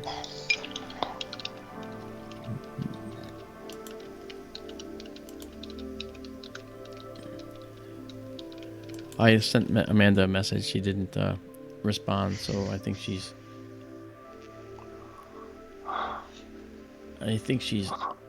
doing something else. You know, can't blame her. I mean, go ahead. What are you gonna say? She's been busy working on her American Ninja Warrior videos. She got one put up earlier tonight, or late this afternoon, I think. She's probably working on the other one right now. Yeah. And knowing we didn't have a show, because I told you and her that we didn't have a show tonight. Yeah. Okay. She's a huge fan of American Ninja Warrior. Yes, she is. I like watching it too, but she's a much bigger fan than I am. That's a nice way to say she's obsessed. Oh. That's okay. I'm obsessed with astronomy. Why can't she be obsessed with TV or the show? No problem. Hers is less costly than mine, I can tell you that. Her obsession doesn't cost her like mine does, so I should have a TV obsession, you know that? We're doing a 1-minute shot here of this region. And we're looking at a region where we're trying to see this dark and this bright cloud here. This is the North American Nebula here that we're looking at. You can actually see this is supposed to be Florida. Let me show it to you a little bit easier. Okay, this is supposed to be Florida here. This is the Gulf of Mexico. This is Mexico, you know, kind of a thing. Obviously, it's interesting. This is called the Pelican Nebula right here. And the Pelican and the North America Nebula have always been a target of astronomers for a long time. You know, we just love these things. We're crazy. You know. So let's see, we're closing in. I'm perfectly normal. Okay. That's perfectly spelled with a K. Okay. And Codis 99. Su obsesión es con UFOs, ovnis. Yo también. And I work a lot with UFOs as well. And so I think that it's easy to be able to tell by your stuff, you know, that you show there on the screen. Yeah, so let's see where we are here. We've got a picture here now. See, now we have something. Look at this. Okay, now we're seeing some of the nebula here. Okay, we sit right here. That's pretty. And you can see there's more here. It goes kind of like undulating through. So I just need to drop us down a little more, and we'll see even more of it. You know, the wonders, these wonders of the sky just come out. You know, we can basically see them if we just take a moment and take a chance.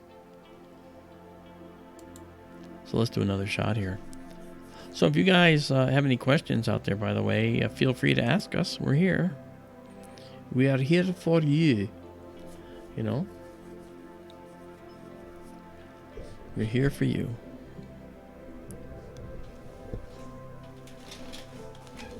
You know, my most successful astronomy outings have actually been with students I was teaching, adults and children, and I spent a lot of time with overnight groups I mentioned before, And what I didn't say was that I never got to sleep.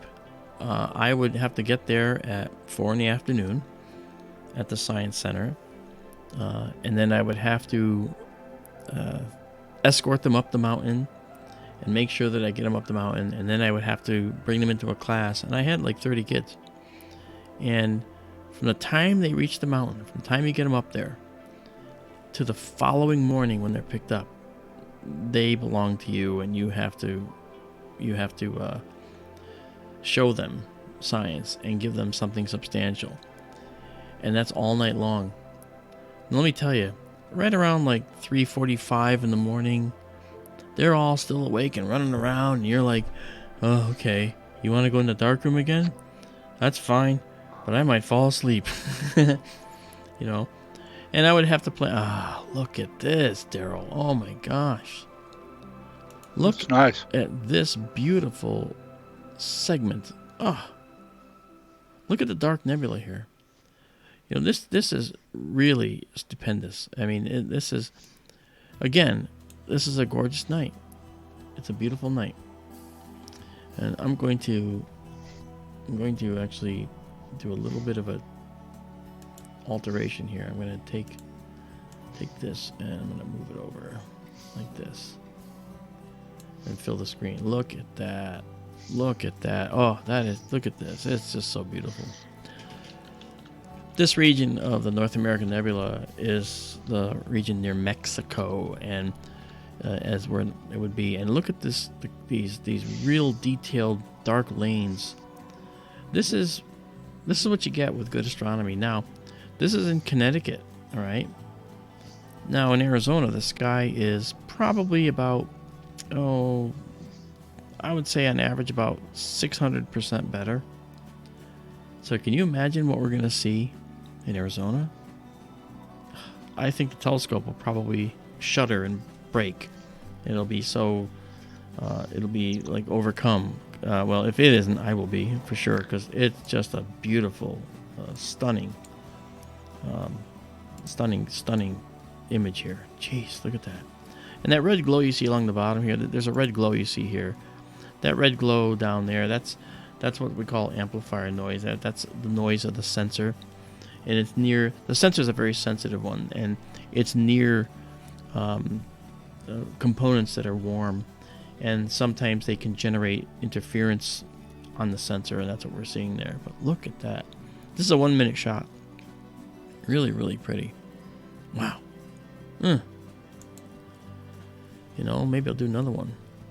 Mark, Papa Tom asked a question. Sure. He asked this a number of times, Mark, but never got an answer. Will ground heat waves interfere with your new telescope in Arizona? Tom, I never saw that question before, but that's a very good question. The short answer is absolutely. The long answer is no. Now, how can I possibly say that? Here's how. In Arizona, when the sun just sets, we're going to have a lot of cooling going on in the desert. We're going to get this adiabatic cooling. We're going to have all this heat rising off the desert floor. And so if we look at objects that are near the horizon, we're going to get very poor images. All right. Now, I've designed the observatory out there so this telescope can see down to just about 12 degrees. All right, in every direction, except where the roof is, because the roof slides off. And if we look back this way toward the roof, well, we're going to see the little bit of the slight peak. It's a very, very shallow peak of the roof. So if we consider that 12 degrees is a really good angle, then we have to understand that we're not going to be able to take advantage of a 12-degree view, down that low, until much later in the evening, after a lot of the cooling has taken place. And we know many times that, having been there quite a lot, I've been there every season of the year, every month of the year. Wow. And I can tell you that the desert does have some quirks you have to really pay attention to. Among them is the fact that you've got to make sure that your telescope is free of dust and sand. And how do you do that? Well, since the roof rolls off, I mean, if it's a roof on top of a building, it's going to roll off, right? So now that's going to expose it. But there's rollers underneath the roof, and they interface with other tracks. So that's sort of a place where dust can come in and sand, right? And they roll off onto posts, which are out here, and then it rolls back on the building. So it comes off and then is here. Now, when you actually have this thing rolling back and forth, you can get dust and sand inside those rollers. So how are we going to do that? Well, the design I have is that we're going to have a skirt all the way around the outside of the observatory, except for the part that rolls off, because of course it can't have a skirt there. And that skirt is going to go down about 18 inches. And the way we're going to make it is we're going to take the walls, which arrive as 6-foot walls, and we're going to cut off a bunch of height in those walls to bring them down. And I calculated with a program I had to write to actually show how low the telescope could look based on the height of the pier the telescope's sitting on, the total height of the telescope, and the height of the walls. It's a little geometry problem. And figuring that out can give us some really good insights into where we can point the telescope on certain nights. And as far as the temperature will drop substantially over the course of the night. And since I'm in Connecticut initially and won't be out there, because I'm going to move there eventually, because I'm done with Connecticut cold, I can tell you that. The temperature drop will be substantial over the night, as I said, and from here, it's going to be hard because right now we're 3 hours off from Arizona, and then in November we'll be only 2 hours off from Arizona. And the reason that that's true is because, of course, of the time changes that we do, okay? The time change we always do. So that time change is interesting to me because while I'm here, it hurts me because if I want to observe at 10 p.m. out there, that's 1 a.m. here. So if I want to open up the observatory at 10 p.m. out in Arizona, right now it'd be 3 hours off. So I'd have to open the observatory to start SkyTour LiveStream at 1 a.m. Eastern Time. How many of you are going to want to go to 1 a.m. Eastern Time? So what I'm going to do, in the winter, we'll be able to start early. You'll be able to come in. We'll start around 8:30 in the evening and be able to go until, say, 10:30, 11:30. And then it's going to be a 2-hour difference, so it won't be that bad, And that's a good thing. So, Mark Bob Harless asked a question a little while ago. Okay. He wanted to know how you and I met. Do you remember? Didn't you bail me out of jail? Was that you? I've never been in jail. No, I was in jail once, and that was actually as a kid, but I can explain that. Anyway. Me too. It was a Cub Scout tour.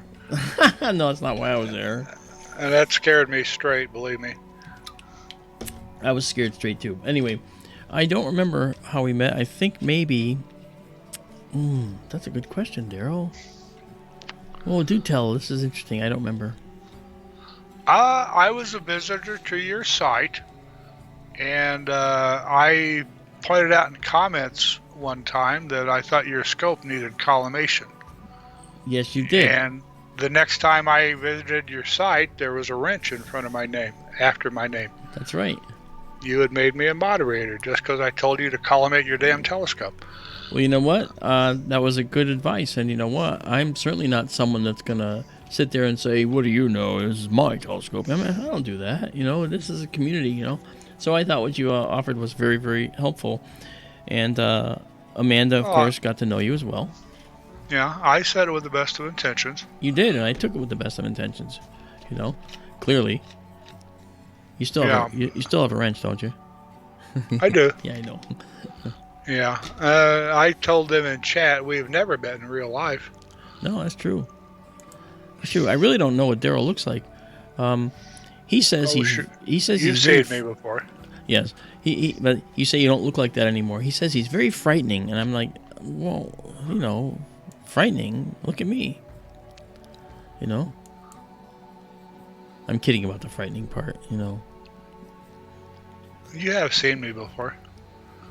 Well, in the photos you sent me. Also in my Skype image. That's not that recent a photograph, but I still look like that, except I'm skinnier now. Okay. Yeah, I know what that's like. I mean, I've dropped 21 pounds in the last 2 months because I want to. I just got tired of not having energy, you know? Yeah. You know how it is. And then, you know, I walk the dog every day. Today I did a mile with the dog. And when she's gone, I'm going to have to just get another dog, you know. Hey, you know, it's for my health. She's an Australian cattle dog that was taken in a drug bust, you know. And the police officer that took her, Dan, good friend, was driving her to be euthanized because that was the procedure. You know, when you empty a car of drug dealers, whatever's in there gets confiscated. Animals are put down. If they're sickly, this one was sickly. Her head was oversized for her body, and he was driving her to be euthanized, not realizing what was wrong with her. And she came up and licked his face, and he slammed on the brakes and said, "I am not killing this dog." Next thing you know, I've got a dog, and she has a head that's oversized for her body. Took her to the vet. I realized what was wrong, you know, and so did Dan later. She had a coat hanger put around her neck as a collar when she was a little puppy, and these mothers didn't bother to take it off, and she was growing around it. I mean, horrifying, if you ask me. You know, horrifying. So look at this picture. Look at that. Look at that beautiful cloud, huh? Let me get rid of some of the noise. Look at that. Oh, this is gonna make another good set of photos, guys. So I apologize for doing this to you. But so anyway, the vet took out the coat hanger, and when I say took out, I mean took out. It was grown in, and she looked like she had been hung, you know, because she had a scar all the way around her neck. And it's grown in. You can't tell it now. And it's the happiest dog I've ever had. She's just a pleasure. A little bit of a brat at times, you know. Especially with other dogs when she was younger. She would just, you know, not be as trusting, you know. But with people, no problem. You could go up to her. You could stick your hand in her bowl quickly while she's eating, and she'll just back away and say, "Oh, yeah, can I help you? Does you got more food?" You know. So never food aggressive, nothing like that. So really cool. Rescues like that are often the best dogs. That's right. And Tara's right. The dog is named Dingo because she looks like a dingo. And she's actually an Australian cattle dog with a brindle coat that's basically brown and black brindle. It's just a stunning dog. And you look at her and you know that she's thinking. You know she's scheming. And I knew that because I watched her in the kitchen one day. And we're on a 1-minute exposure here, so I apologize for that. I should bring us into here so we can still see this while we're waiting. I watched her walking around the island in the kitchen, and there was some chicken on the island that we were going to cook up on the grill. And she's staring at me, staring at the chicken, looking at me, and I just thought she was, you know, doing what dogs do, look around, you know. Well, yeah, I couldn't have been more wrong. I walked out of the kitchen for 10 seconds. 10 seconds to check the laundry in the next hallway. And all of a sudden I heard thump. And I went back into the kitchen, and she's making off with all the chicken that she stole off the counter, waiting for me to leave. So, a brat. But you know what? Yeah, how could you be mad at a dog like that? I know, very easily. But how can you really, really, really be angry with a dog like that. I mean, they're opportunists. And I felt that, you know what, even if she was being brought to be euthanized when they were, I have a feeling she'd figure out how to stick the vet with the needle. You know? So that's pretty crazy. But, you know, every time I bring it to the dog park now, today I brought it to there's like 1,000 acres of free open space. And I just let it run free, you know? And one day, her and I were walking up a hill in the dog park. And there's a lot of woods and a lot of wild animals. So as we're walking up the hill, I get to the top. I'm trudging up the hill. It's pretty steep, and I'm winded because it's a long trek up the hill. I get to the top of this very steep hill, and I go. Woof. I look up, and I'm staring at a huge black bear, looking right at me. Okay, and I'm like, "Hi." Okay, and there was somebody else there too who saw it and was like, "Oh." And this person walked by me and went, "Bear!" And I just kept standing there looking at the bear. And the bear's looking at me. And I felt like we were having a conversation. Not really. And at that point, Dingo comes up and says, "Bear, let me see." And she takes off after the bear. And the bear goes, "Roo," and runs away. And you hear tromp, smash, snap, crackle, and pop as the bear's running through the woods. And you hear Dingo going after her. And I'm like, oh, man, that is just not going to end well for my dog if that bear catches her. Well, 5 minutes later, she comes trotting back, you know, and you can almost read her mind. I missed it. You know, I didn't get it, you know. So funny. What a good girl, you know. What a good little doggy.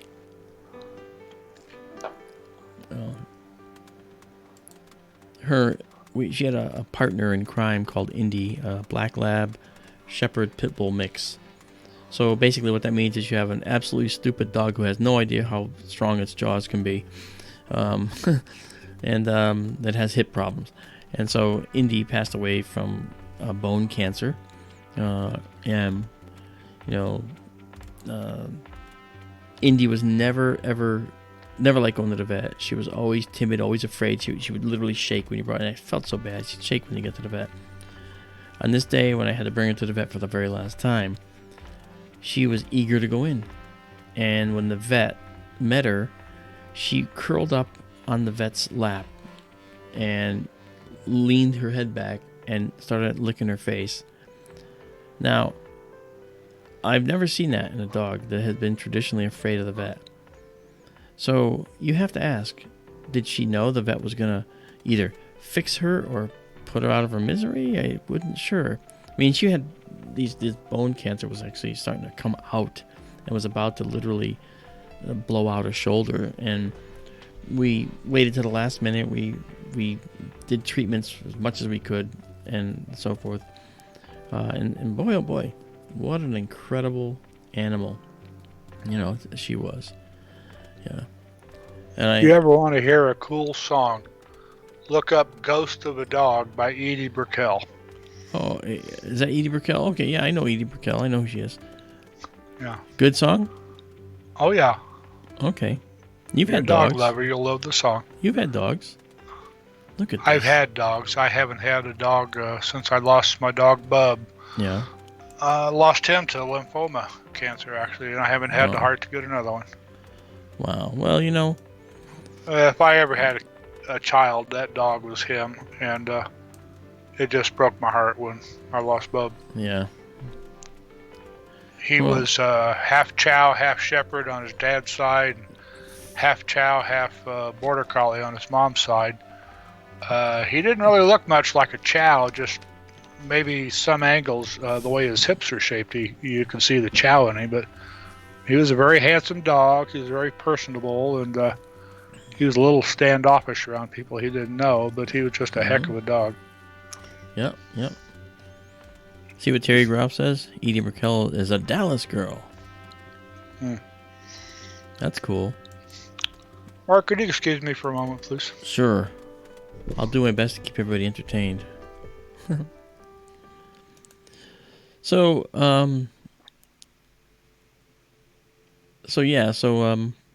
this is a series of exposures I'm taking here, and I'm just making sure that most of them are good before I beg off of this. Look at that. My gosh. Look at the detail. Oh.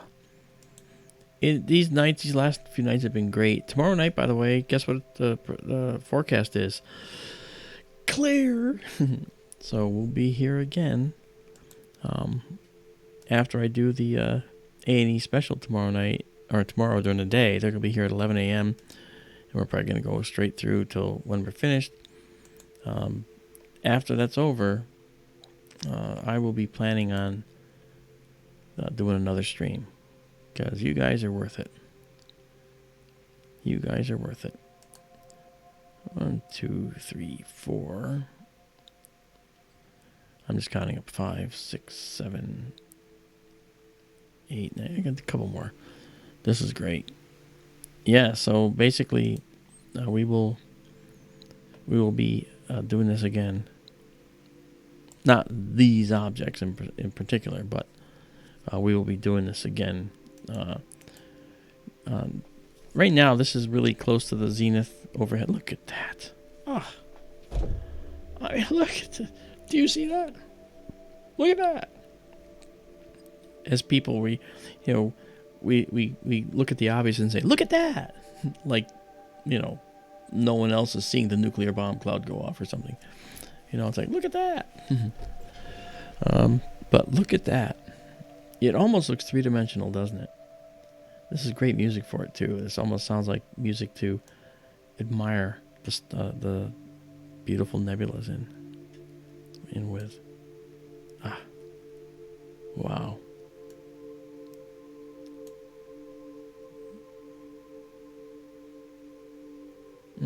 That is just beautiful. You think of stars and you think of the cathedral of the universe, and the galaxy is the cathedral and the universe is the total heaven structure. It's like just amazing.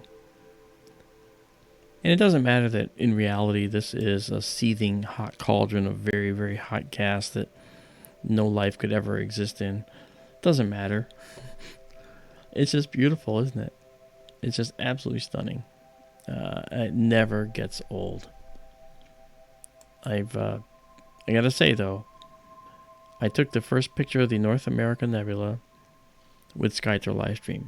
I've never been able to take a picture of it before I did this very professional setup, because and amateurs certainly can and always do, but this is a different target for me. The target was people that come in, want to see something cool, and don't have to wait minutes on end to see it.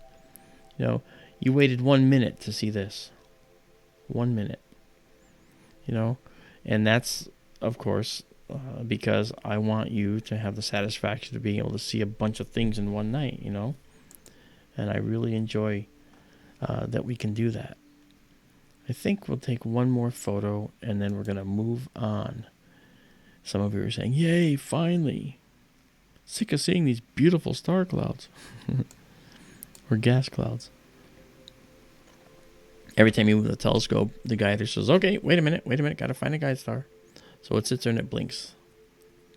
And it blinks for 11 seconds precisely. And then it finds one. And then you can hit go. Pretty cool. I apologize to everyone in chat. I have not really said hi to any of you tonight, and I'm so sorry because I had that issue with the alignment of the scope. I didn't say hello. I apologize.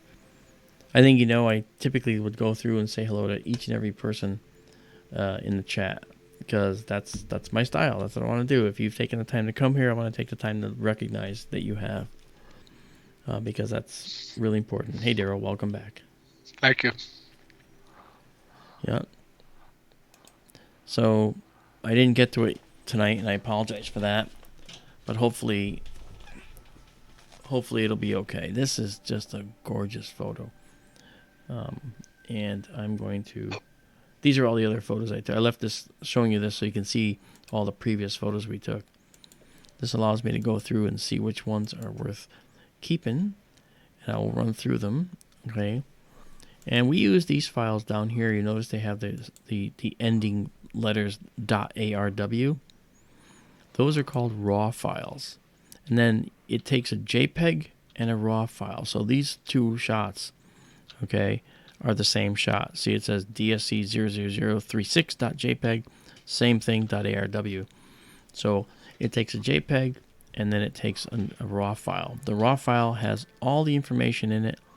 So when we zoom in, you can actually see some of the noise and stuff. But the JPEG file has been a little bit more, well, noise free. They've actually, it applies what's called compression. And we call the JPEG format a lossy format, LOSSY. And that's just because we lose data with this. It's no good. But it's good to see just a straight picture, like, you know, the image of the galaxy I showed you before. This is actually a PNG file. We call those ping files. And the PNG file is the standard that we use for just display and other things. Okay, so we did this. So now let's go check out this one here. This is a good one that looks really pretty. Probably looks really nice tonight. This is called the Cocoon Nebula. Yeah. All right, so as we move to the cocoon, we're going to move to a star first. And looks like that's the star we're going to move to. Or maybe not. What star? Oh, here we go. It's moving us over here to Chi. Is that a Zeta? Zeta Cephei or Chi Cephei? Can't remember. Chi and Zeta look similar. That's probably Chi. And once it's centered up, it's going to then move to the beautiful Cocoon Nebula over here. Yeah.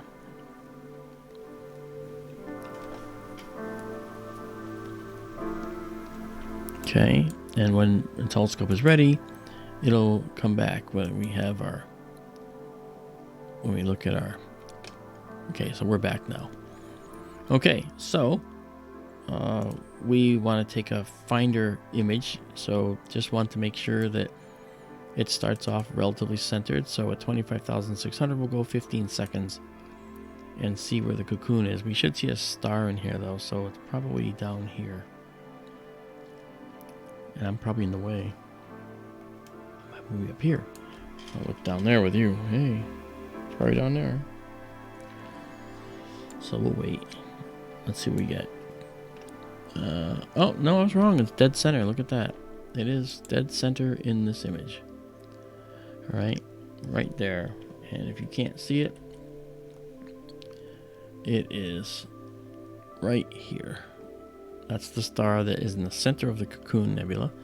How do I know? Because I know. No. The thing is that what we're looking at here is we're looking at this through a particular filter, remember, and the filter is knocking out the brightness of that star. I'll bet you, though, if we go back to and go to narrowband 1 first and then go past that to the straight through, we'll see the star. So this looks like the star. And if I go ahead now to narrowband 1, it vanishes because, of course, narrowband 1 is looking at very slightly, very, very faint pieces. There, it's right there. So let's go and let's up the ante here. We'll go to 1 minute shot, 25,600 on the cocoon.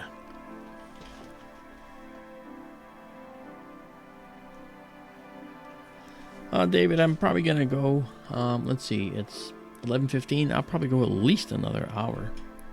And we still want to check out Mars tonight because Daryl orders me to go to Mars every single time we open up the dome now. I do not. You should. Well, okay, damn it, go to Mars before you're done tonight. That's right, I will. You better. See? Told you. Mars Well, is hopefully, if your skies are good, maybe seeing. You had pretty poor seeing still last early night. tonight, did you? No, I, actually, the seeing earlier was just beautiful. oh, And it looks like great seeing tonight and good transparency, you know? okay, Yeah. super. Yeah. So, I mean, this is pretty detailed view here. You know, that's not bad. And now this is the shot of the cocoon, which is right there, just below center. And the next shot will be of that area. Now, when I get all the shots back, what happens is I put shots like this in between objects because then I can see some dark images. Like if we look at this, you can see, okay, here is one whole set of images of the same thing, and then we have these dark images. Well, these dark images here are like the dividing line. And then we have images like this to show up. Look at that. Okay. And that is the next set of objects. Look at that. That is just beautiful. That's our cocoon. And we'll just do a couple of those. I'm going to move the telescope a little bit each time. We do that to average out the noise that we get on the frames. You don't just move up or down, you also move a little east and west. So you kind of go on like a diagonal. And that's what you do. Then you wait the 11 seconds for the telescope. And because I'm such a loudmouth, I'll probably talk for that 11 seconds, and then we can take our photograph. Here we go.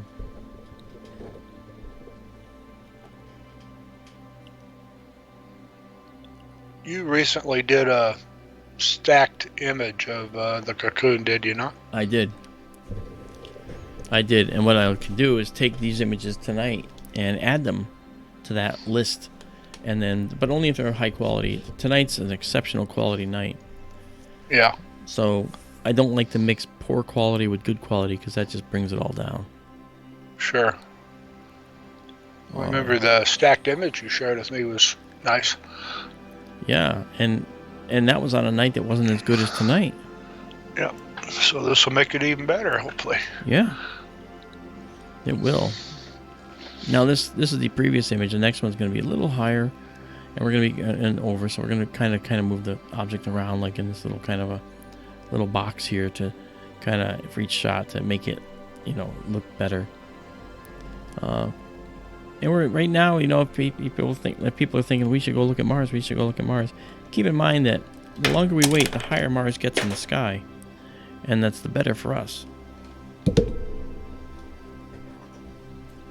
So that's what I'm waiting for, in addition. Besides, look at these objects. We've got such good objects here. I was going to look at the iris before, and I couldn't find it because it was all messed up. Should we go back to the iris too? If you like. Look at that. Look at those dark lanes in there. You can see these beautiful dark dust lanes inside this cocoon. Yeah. Very eerie. Yeah. You know what? I'm going to do that. I'm going to go to the iris because we did this one before. And I would like to go and find the iris. So I go up to Cepheus. And we want to, actually it's going to be this way. Yeah, and the Andromeda Galaxy is up there. And we're going to go here. We did the Wizard Nebula. I did the Wizard Nebula too, and it looks really pretty. I wonder if this is going to be a problem with the dome. Let's find out. We can only try it. When the roof rolls off, we're not going to have problems with domes getting in the way because the shutter is only a certain width, and we've got a main telescope, and we've got separate telescopes that are all up on the top, and that's just not helpful. It just takes too much room, and if you had a roll-off roof, not a problem because now the whole roof's missing, and you don't have anything obstructing anything. So that's what we're going to do. So we're centering up on this star here. All right. Right down here, which is Cabelford. We've done this before. And then we're going to head up to the iris from here. Like I said, just when you think you got a star to look at, boom, it's gone. And then you'll see something else pulling in. And then the scope is updated here. All right, so now we are looking at the iris. Right inside that star, right around that star, is this most amazing nebula, as we'll see here in just a minute. Okay, so we are ready to go. We have our 11 seconds. I'll just risk the 1 minute right off the bat, because I think that it's there. That's faith in the equipment, isn't it?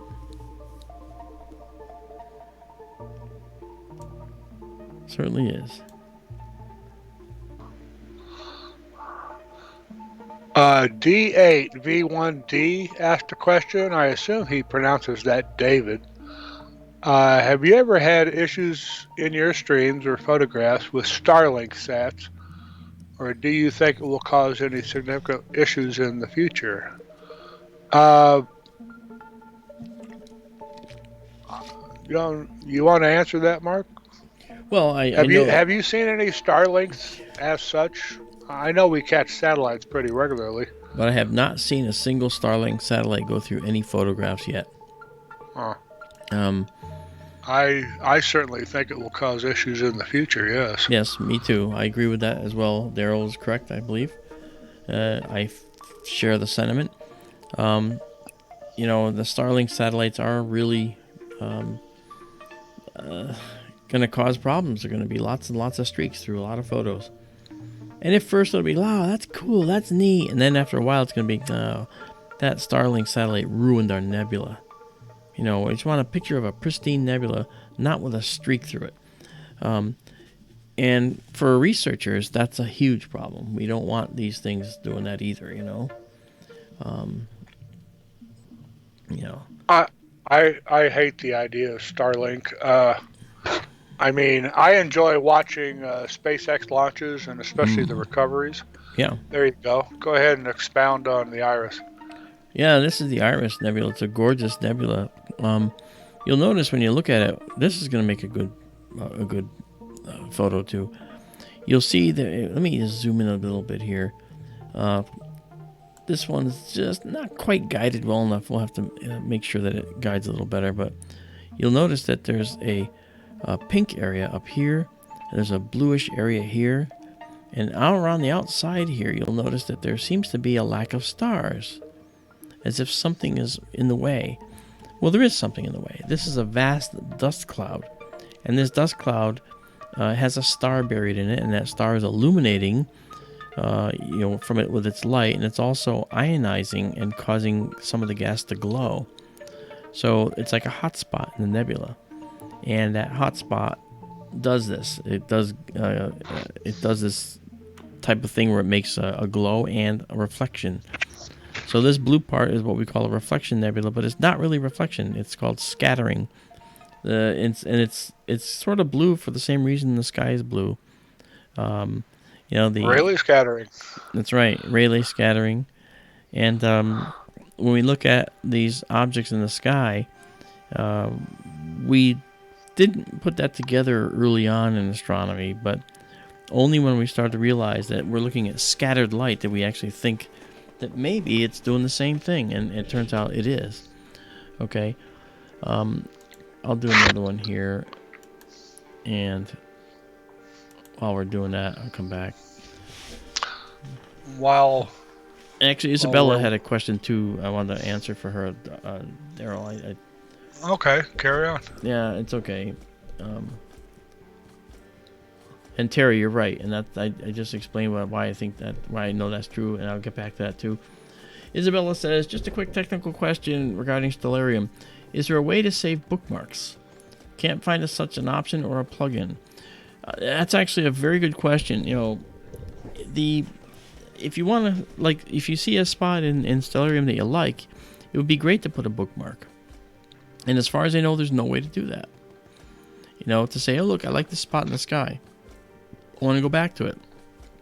And usually, typically, the reason for that, Isabella, is because the people that use Stellarium are typically familiar with the sky, and so they can always go finding what they want to see. Stellarium is great for people who want to get into astronomy, but it's also kind of difficult for people that want to just look at a beautiful sky.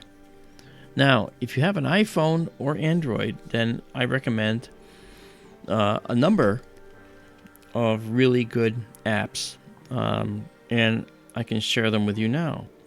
One of them is called Sky Guide.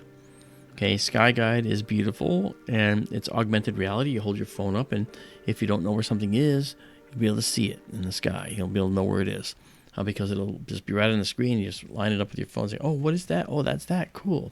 Or that's where this is. Oh, that's Mars. So Sky Guide is wonderful. Another one, if you want to see satellites and know what they are, at least at a level that you can capture these, then you can actually look for an application that's on the phone and Android called Go Sat Watch. All one word, Go Sat Watch. All right. You can always replay this part of the stream too. Look at the time code and come back to it, and you get these. Another one is Moon Global HD. It shows you the moon with all the crater names, and you can spin it around. See the unlit, the far side. You can see any feature on the moon that you don't know. It'll give you what those features are. It'll tell you what the features are. It's really cool. And similarly, there's Mars Globe as well, which I just realized, Daryl, is the one we should have been using all along. Mars Globe, we can't put it on the screen, but I can put it on my phone, and because it's on my phone, we'll be able to actually use Mars Globe to know exactly where things are on Mars at what time, because it shows us Mars the way Mars looks right now. Isn't that crazy? Should have thought of that. It's okay. Anyway, so that's a good one to use. And then if you want to just learn about astronomy and read stories, you can actually download the application called Astronomy. That's really beautiful. It's a great option. Then if you want to inflict pain on yourself, you can download the periodic table app and stare at the elements all day long and learn about ionization potentials and all kinds of stuff that'll just kind of make you, it'll turn your brain to mush. But still, besides that, it'll actually make you feel pretty good about learning some new stuff. And then let's see. One of my favorite apps is one called Light Pollution. And Light Pollution, the Light Pollution, actually the full name. Let me just get the full name. It's LPM Light Pollution Map. And when you look at this, it shows you where all the dark sky is and the light, the unfortunately bright sky. So that's a problem that we face in astronomy, is we need dark skies, and this app helps us find them. And that's pretty cool. And then you can actually put in your own, which I really like. And you can go see where, a friend of yours saw a dark sky site and he ended up going to the dark sky site, or she ended up going to the dark sky site and told you about it. And there you'll see. And, once it gets past their, once again, they vet it, they look at it.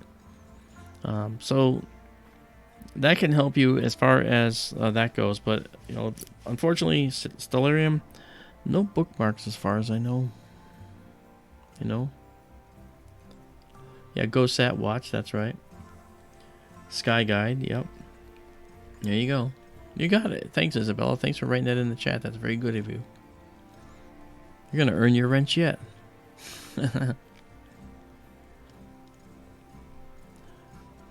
I actually don't. It's not that I don't give out wrenches to people. It's just that I don't think of it. I don't think of it.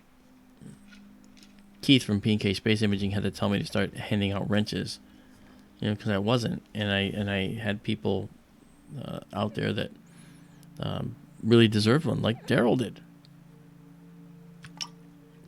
I didn't even ask for one. No, you didn't. You earned it. because of your very, very important comment. Look, I recognize people that know what they're talking about, and I recognize people that pretend to know what they're talking about. I don't mean to sound like I have my nose up in the air because this is not my stream. You mean on your stream you would? You would put your nose up in Well, your... the one thing that sets me off is people who beg for a wrench. But it's none of my business, strictly speaking.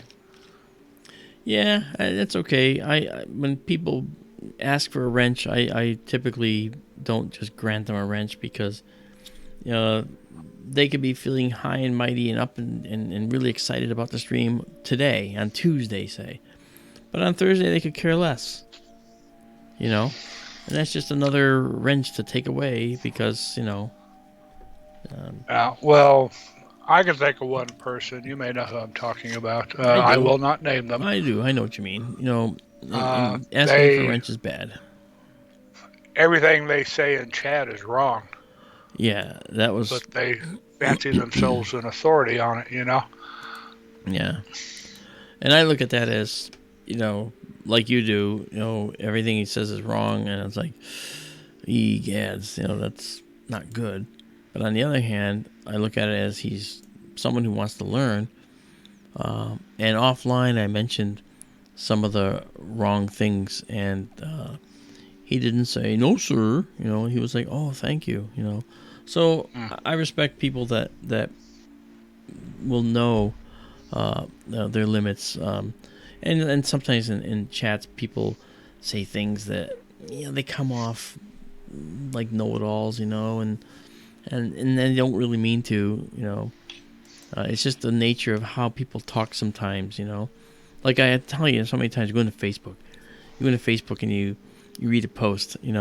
I put up a post about the moon, and then someone posts underneath on one of the many comments. They'll post something like, there's aliens on the moon, and we've been there. We've been there with them, and we're working with them on the moon. Now, that's the type of authoritative stuff that sets me off. Because it's like, you don't get to just say that stuff without challenge. Sorry, bud. And then I'll say, interesting supposition, show me the proof. And you never hear from them, and now you just delete that comment. That doesn't belong there. Because, they have no proof, So I'm totally okay with the idea that maybe there is an alien intelligence at work on this planet. I am. I don't think it's tied in with the U.S. government. I don't think it's tied in with human beings, especially America, like we're something special. I mean, from space, we're nobody special. Actually, I actually have a theory as to where aliens would choose to contact people first. And that would be someplace where they could actually control the conversation. And that place would actually be Australia. Because Australia is a giant island. And it's fairly regular, has fairly regular shores. So they could watch Australia very, very easily and see what's going on with Australia.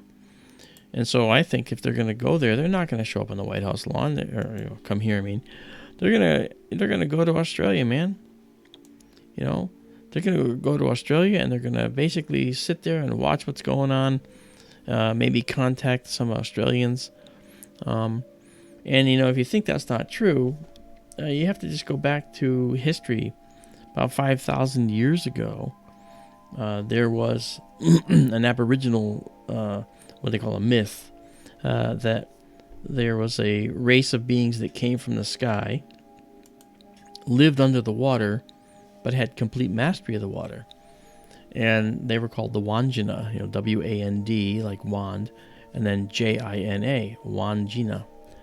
And the Wandjina were recognized as a species that came, a people that came from off the world. And there was a myth in the Aboriginal culture that stated that two boys, this is a real paraphrase, 2 boys were torturing a young owl to death. And in retribution, the Wandjina flooded, with their mastery of the water, flooded the village and killed everybody. Now you can look at that and say, well, that's just a myth. Maybe it was a tsunami that came through and it became confused with this fanciful story. And that could be true. Absolutely. Absolutely true. But it could also be true that the so-called owl that was being tortured might have been an alien being. I do a talk on this one thing, actually, and I show a picture of an owl and then a typical gray. And if you squint, they look the same.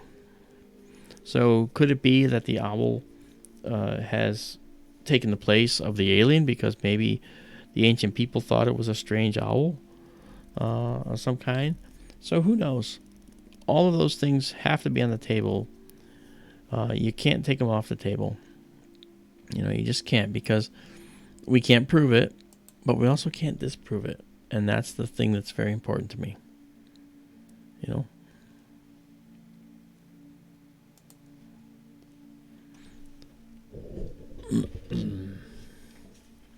Alice Springs, Australia. Yeah, that's a great place. That Alice Springs is on my list to go to. Observatories down there have this beautiful view of the southern sky. I've learned how to talk Australian. This is how they talk. We have friends who are Aussies. We have one here on a chat here. We've got a guy who's down under, and he talks to us all the time. And I also have a friend here who, and she comes from Australia. And so I've learned a lot from her as well. And she's just a great lady. And they don't say shrimp on the Barbie. That's just a silly thing that started with some restaurant. You'll put another shrimp on the Barbie for you. No one talks like that. And you go to like a big city like Sydney or Melbourne or Melbourne, and people sound like this. They don't have an accent. It's an international community there, really. They only get the accent when they're you get some of it, but the people that live in the cities, many of them actually come from elsewhere. So, they don't sound the same. I have never been there. I'm only going from what I've been told by people who live there. So, and James Dugan is, he might shed some light on that. I don't know if he's here tonight. This is the Iris Nebula we're talking about, but look at that. I mean, we're seeing some really, really pretty imagery here. The beautiful, beautiful dark lanes in this nebula. Wow. I'm going to do another. Again, we're going to move it to average out the noise. But I'm going to do something else. I'm actually going to change to our narrowband filter, the most narrowband filter from narrowband 2. We're going to narrowband 1 now. Now this photo is going to be a lot darker, and it's going to pick out only specific things in that nebula. We should see if there's hydrogen gas in there. We'll see some of that reddish gas should show through. Some of the blue can come through too as well. Because it can be passed through along with what should be the oxygen 3. Because this filter looks at oxygen 3 in one little narrow slot, hydrogen alpha in another narrow slot, hydrogen beta in another narrow slot, and sulfur 2 in another narrow slot. And so this is something that is really how that works. Wow, Isabella. She lived in Clayton where the Westfall UFO incidents happened. That's really cool.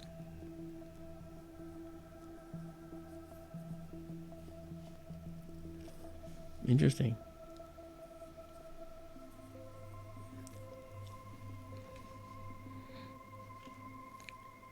Okay, so when a narrowband photo comes in, the sky will be really dark, and we'll see only those things in the center. You might not notice a lot because we're doing the same timing. There's a lot less light coming in per second when we do a shot like this, so it'll be fainter. But ideally, if I wanted to make this look just like the this iris and as bright, I would have to go up by about 4 times, maybe 3 times the time and the exposure.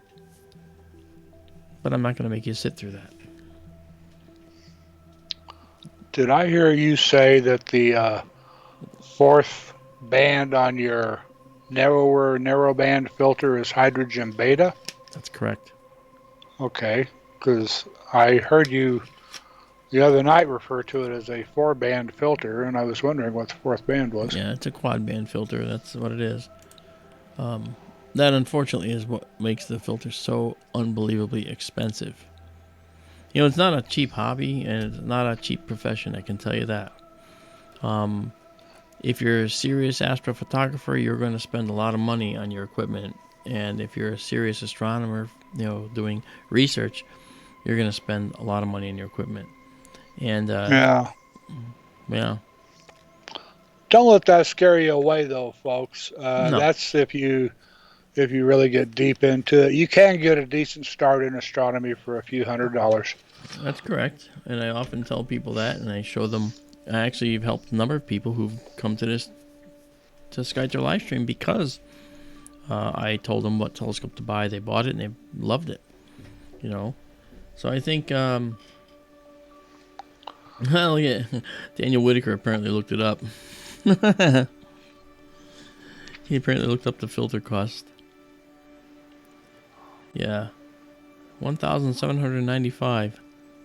I paid a little less than that, but it's just a 2-inch piece of glass, a 2-inch diameter piece of glass. That's all it is, with a special chemistry makeup, so that it'll pass only certain frequencies. If you look at this, and I think we have a focus issue on this filter actually. So you can see the core of this nebula shows up with this, and only the brightest parts of that are filtered out, or sorry, that are there will show like that. But we're not going to use that narrowband 1 here for this any longer. That's not what the goal was. So I want to go back to narrowband 2 and do that. So now, let's go see how many we have. But before I do that, I'm going to take this and just move us around a little bit. I said we're moving you around, sir. Thanks, Scotty. We've got to move. If we don't, we'll die. Okay, wait the time, the allotted time here.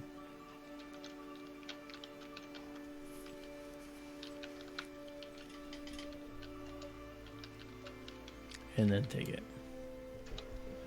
Now I'll come back.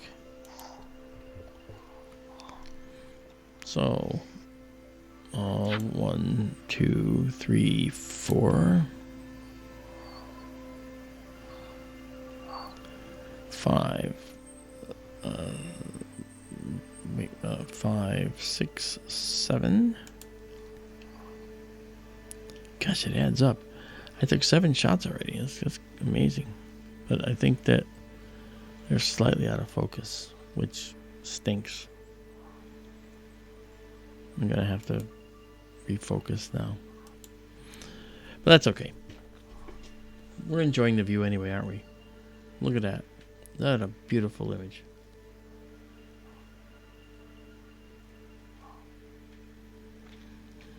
Okay, so I also want to have us go look for something else as well. Let's go look.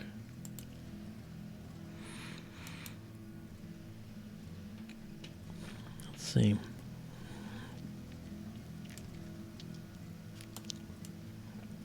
You know, I tried to find the elephant trunk the other night, but you know what I noticed? That was actually... the telescope was acting up that night, so I might not have actually been near it. You know?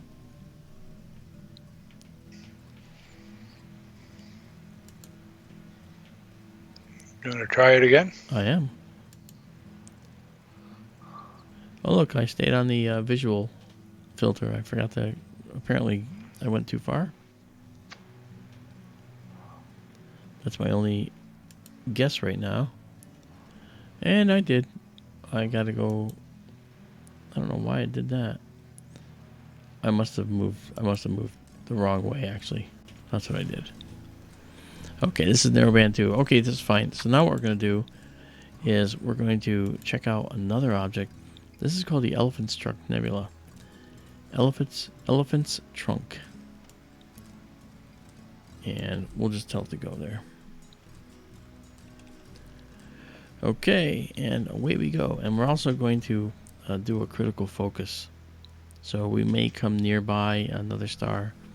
There's some stars in the Elephant's Trunk Nebula. Hey there, stars. Okay, and this star is one of the stars in Cepheus that we're lining up on. It's this star here, which is, again, I believe that's Zeta Cepheus. And now it's aligning, and then it'll go down to the Elephant's Trunk. In the winter sky, as much as I hate winter because of the cold, one of the things that we see in the winter sky is we have a lot of nebulas like the Elephant's Trunk, including the Monkey Head Nebula, and, well, not the Orion Nebula, but still, they are star-forming regions. All right, so we're going to be in here, and we're going to try to capture some of this dark nebula if we can. Okay, and we should be there. Now, one thing that we're noticing, there's a double star in here, and I want to find where that double star is. Maybe it's that star. That double star, maybe that's it.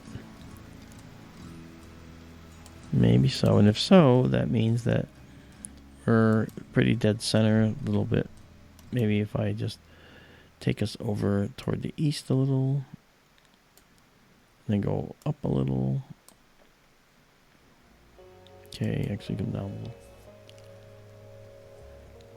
And we'll let us acquire. And I'm going to actually pump this up to 32,000 ISO. We're on narrowband, so we want more light.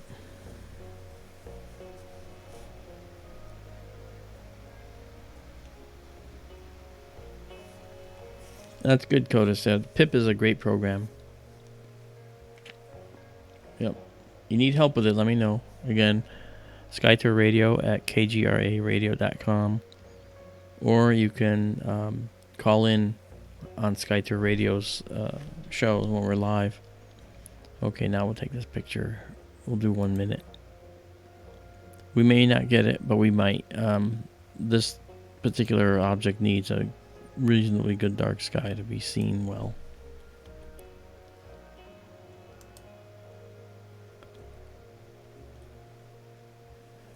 Okay.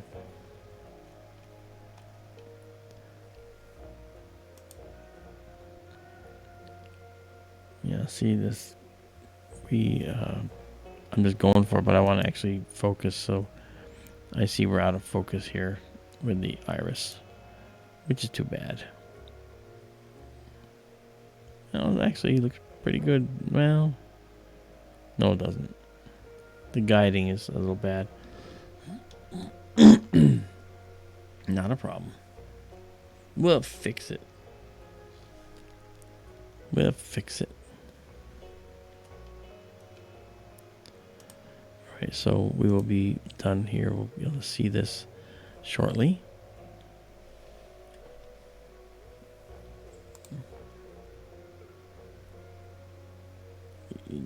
You'll notice this is still grayed out. We actually are still in the shot. You see the X? That's saying, okay, still taking a picture, still taking a picture.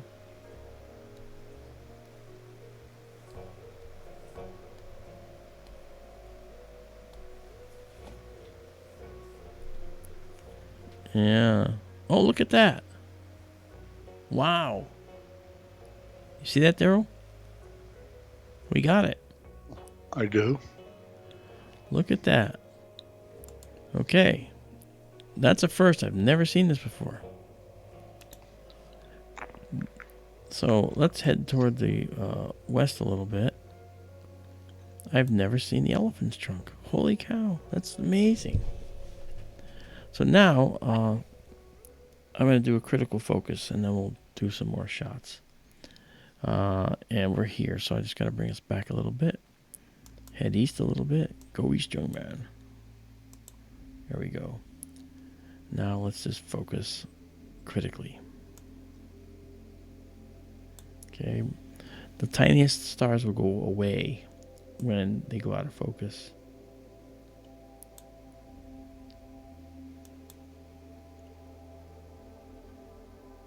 That looks pretty good. All right. So let's do this now again. You gotta wait 15 seconds. Actually, let me go back to my visual. Okay. Look at that. Wow. That's gonna make a really interesting photo. And let's go back here and do this. I'm gonna move this a little bit more toward that way. Okay, so that puts this object we're looking at right here. Wow. I've never seen that before.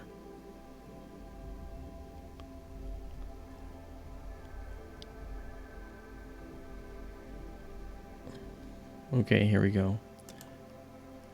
Okay, 1 minute on the Elephant's Trunk Nebula, and there is the Elephant's Trunk Nebula.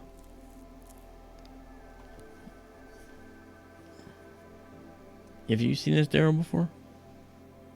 Never. No. Isn't that actually the last image? Yeah. I mean, before you moved the telescope to the west? Yeah. Yeah, that's what this is. So this is now here about... It's longer than that though, isn't it?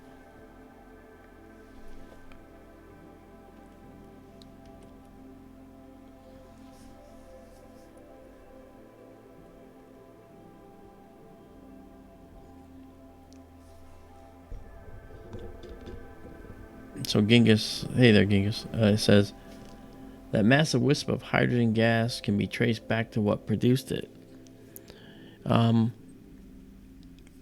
That's a tricky question.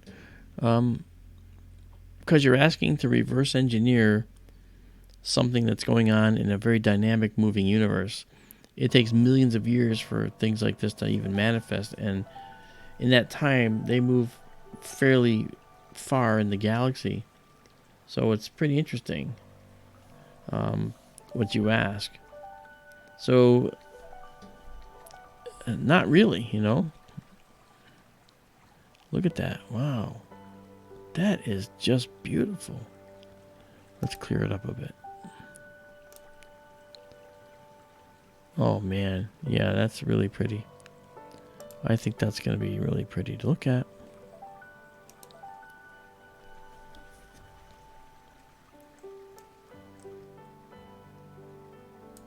I'm going to move this over a little and then move it up a little bit.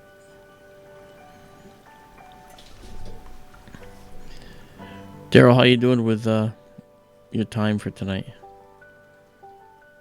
I am flagging. Okay. So we'll want to get to Mars for you here pretty soon, because I think that would be a good thing to do. Mars is pretty high in the sky now, I think. Super. Yeah. And then we have the Garnet Star right next to this. I mean, the Garnet Star is always beautiful. Yeah, it really is. Okay, we know where this is, so I'm going to align on it.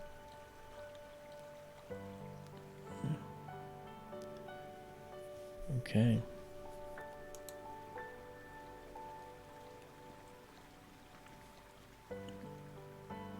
I went to bed at 2:45 this morning and got up at 9. Took the dog for a mile walk and then doing the stream again, and tomorrow night it's gonna be clear as well. You gonna come back tomorrow night too, Daryl? Maybe. Okay. We'll see. All right. Yeah, I had a hard time getting to sleep last night. I probably didn't fall asleep until 1 o'clock or later. I woke up at 6 as usual. Wow. So I was kind of ugh during the day today. Might have taken a long nap during the day. Did you? Oh, yeah. Papa Tom, thanks, man. Maybe you already left, but good luck tomorrow, Tom. Wow. We're still waiting for this exposure here. Oh, no, we're not. We're done. So I can actually go ahead and move us a little bit.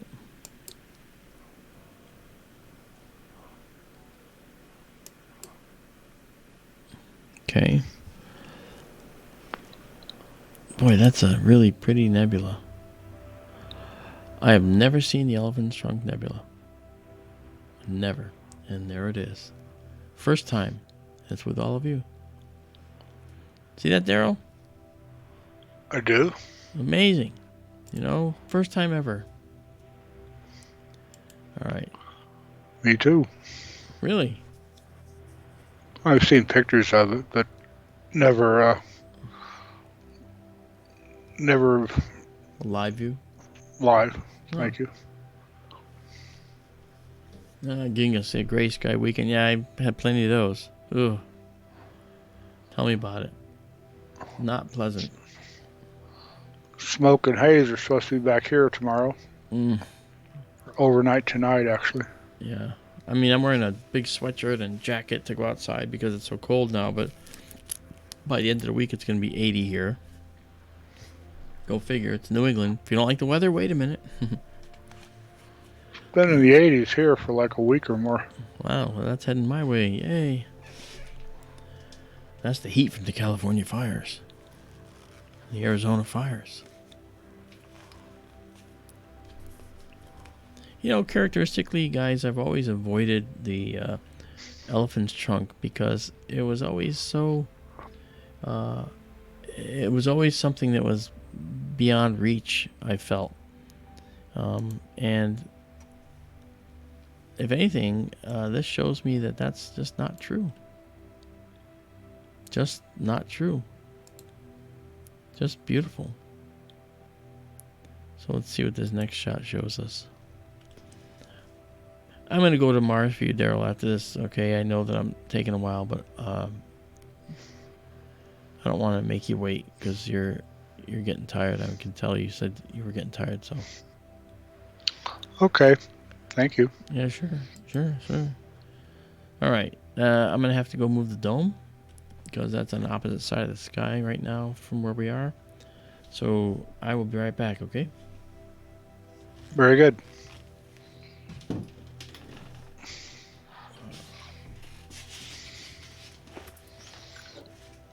Hopefully the seeing is held tonight, folks, and we get a better look at Mars than we did last night. We shall see. There are so many variables out there that can affect the view, especially of the planets. The seeing can do it, of course. I remember back 2003 when that super duper Mars opposition happened, the best one in thousands of years they were talking about. It was so good there were some hoaxes going on around it, about it. 2003 was the best Mars opposition in thousands of years or something of the sort. It was going to be an especially close perihelic opposition. I bought a specialized telescope just to look at Mars. It was I bought it used, and I still paid over $3,000, and that was just for the optical tube. It was an 8-inch f/15, f/15.5, I think, Maxitov telescope. Great big monster of a scope, really heavy. Specifically for looking at Mars. It was a planetary telescope. And, well, here came Mars prime time. And I looked and saw nothing. I mean, you can see the disk of the planet, but it was just like a washed out reddish disk. There were no surface features visible at all. And it turned out there was a planet-wide dust storm on Mars.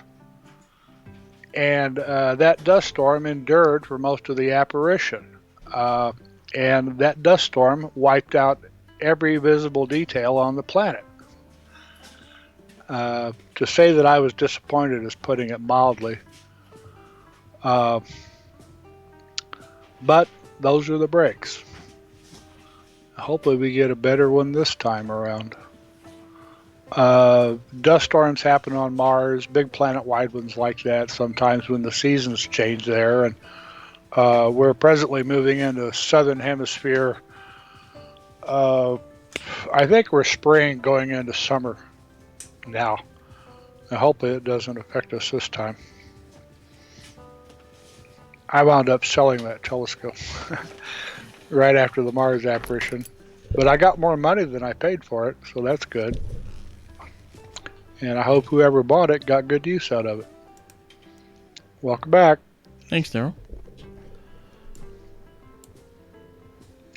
I was telling them about the huge planet-wide dust storm on Mars during the 2003 apparition. Oh, yes. And what was supposed to be the best view of Mars in thousands of years, Bust. it was a bust. Yeah. I remember that well. All right, let's go check out Mars for Daryl Mason. Special request. For everybody. Yeah, for everybody, but it's a special request for you. Well, you're going to make me feel bad now. Oh, heck no. Not at all. Every single person in this chat would say, Daryl's worth that. So there you go. All right, so where are we here? Well, as I said earlier, folks, I think it was another time when Mark was out with the telescope. If you get the chance, check local news or check the internet, see if you have a local astronomy club, because they will surely be having one or more star parties to share the views of Mars with you and the viewing public. And you may see something you will never forget. Exactly. I agree with that. You know, what we didn't even do last night was we didn't actually go see, there's Mars up there. So it's here, and now we're going to bring it down and move it over into the view all. Yeah. What we didn't do was actually look at Phobos and Deimos. Uh-huh. So in Stellarium, we can actually see Phobos and Deimos as well. And so by zooming in, we can see where Phobos and Deimos are.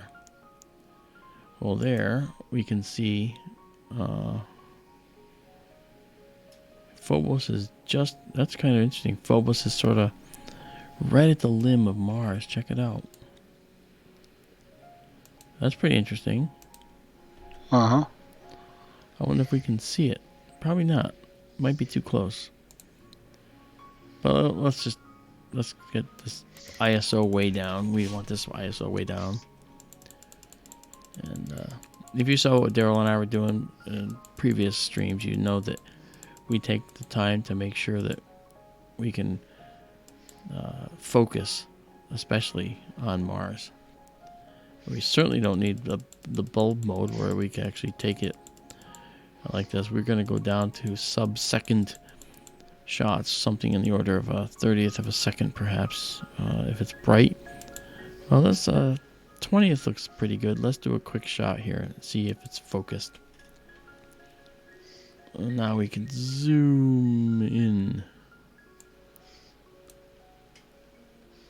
Okay, it looks like we have to focus a little bit. So that fuzzy ring there. So we can take care of that. And you get critical focus going, and next thing you know, you've got a gorgeous image. Maybe what we can do is just grab a star. It's very bright. Because I'd rather do that. Because focusing on the planet itself might be hard. Okay, well, we got one right there. So let's try this. Let's go. It might not be bright enough, but we'll check it out. I just want to get us a star we can count on. It's always a star. There's one right there. Okay, that's what we want. So I've got my focus square up. You can't really see it, but it gives itself away when you see my big giant cursor. Okay, so now what I'll do is I'll bring this little tiny star up into that view. And head to the west a little. Okay, so we see Mars in there at the same time. Okay. And now what we'll do is focus that. And like I said, they go away when they go out of focus. Right. Alright, so let's go back. Yep, gone. So now we come back.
Okay. Now I'm going to do this again here. Right that way. That star is actually, it's almost like it's really quite faint. Alright. Well, we'll try that. And if it's not good enough, then we're going to go to a different star. I will be right back. Okay.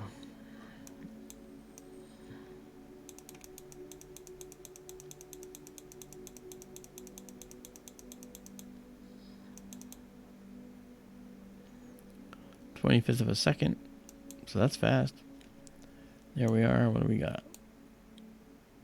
Okay, it looks like it's still out of focus. So what I can do is actually just give it a try. Focus on that. Okay, I'm going to go bring that down in here now.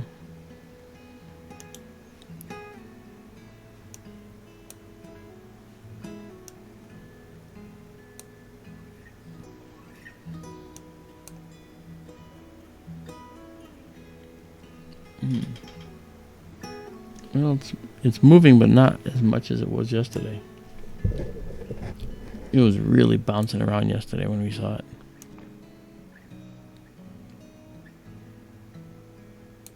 Okay, out of focus.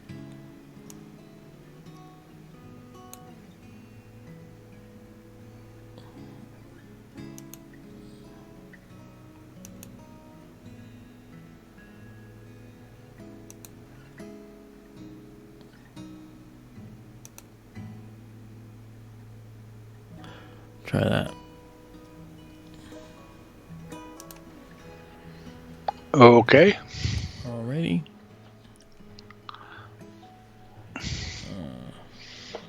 I just focused again just to see what I got. Let's see what we got.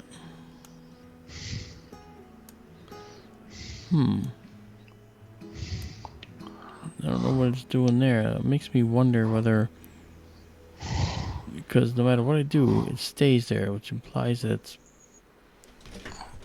Collimation? no, well, not collimation necessarily, but perhaps I did have ice out there on the dome, and I wonder if we're getting some icing. Ice? Is it that cold? Oh, I'm afraid it is. Wow. Yeah, no fun. Let's just try this again. Alright, so. I've noticed the last few streams, when you look at the western limb of Mars there, it has a soft appearance to it. Yeah. It's really pronounced tonight. Yeah, and I think that's... I don't know where that's coming from, actually. Actually, I want to go way out of focus.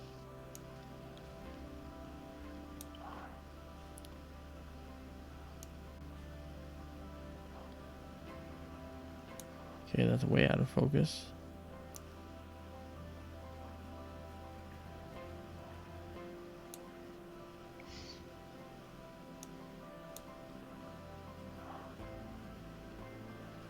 Don't know about that. We'll try that.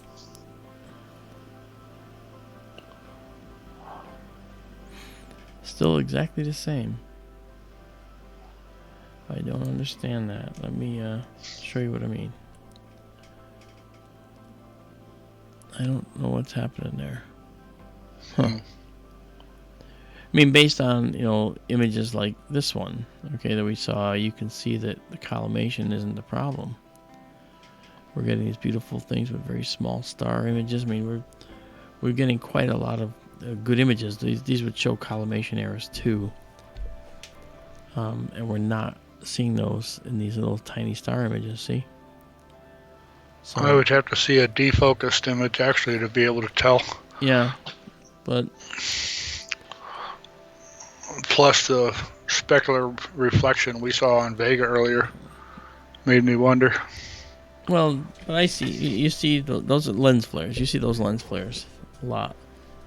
Anyway, but that's a possibility. Can't deny that there could be a possibility that it has some kind of issue. Let's see here. Then again, we might be able to get it.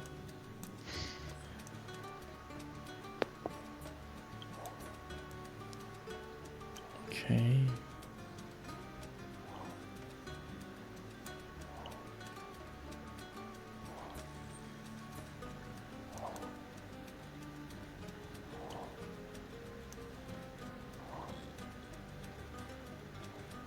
Out and in. That's out, and now we go in.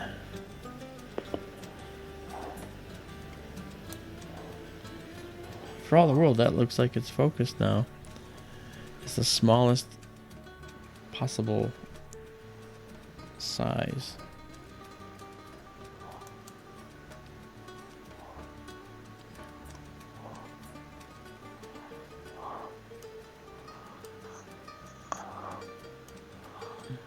Carol, there are at least one, possibly two or more musical versions of the War of the Worlds.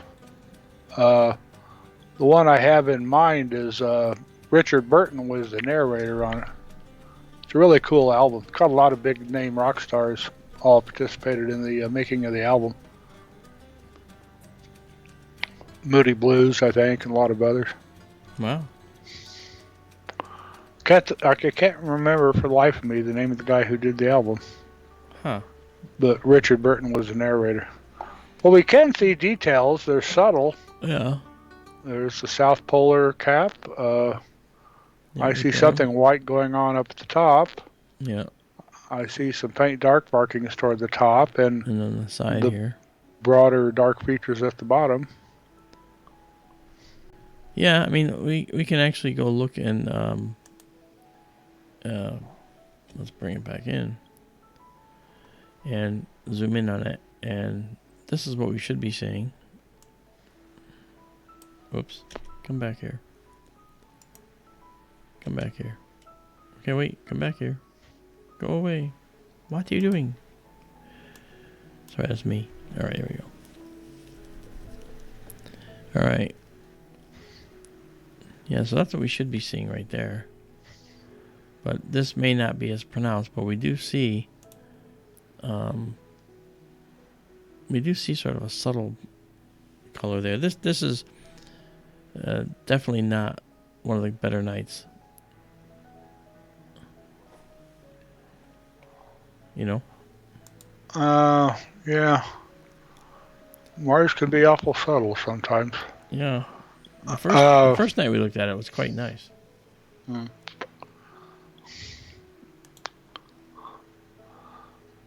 I was looking at Mars filters, planetary filters and such, online, and at Orion telescopes, besides the usual, just color filters.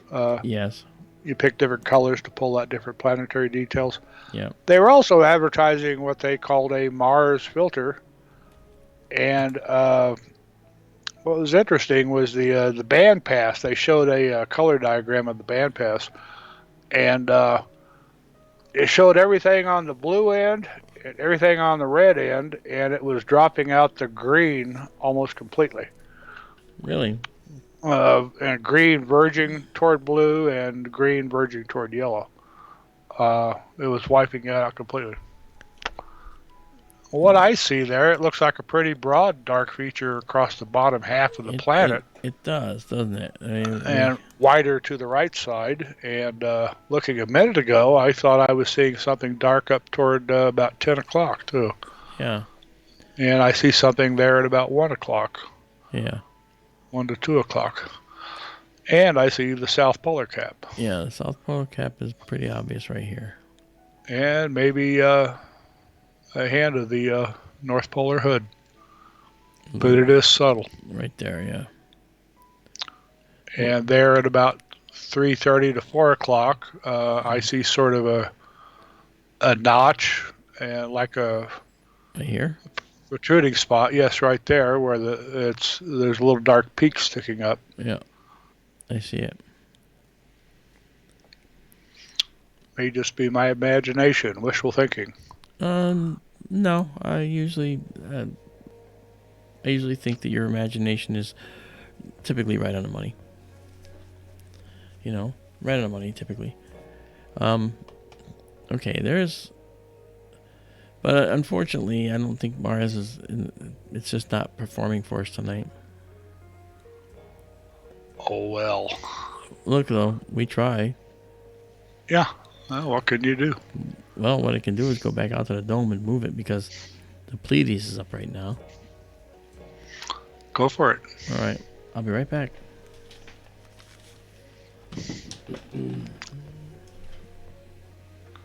Sorry, folks. Them's the breaks.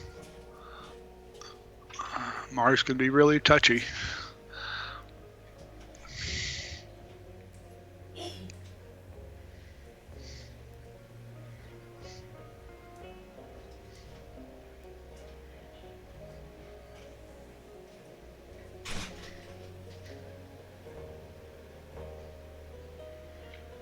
Could you all see any detail that we mentioned? We were zoomed in on it.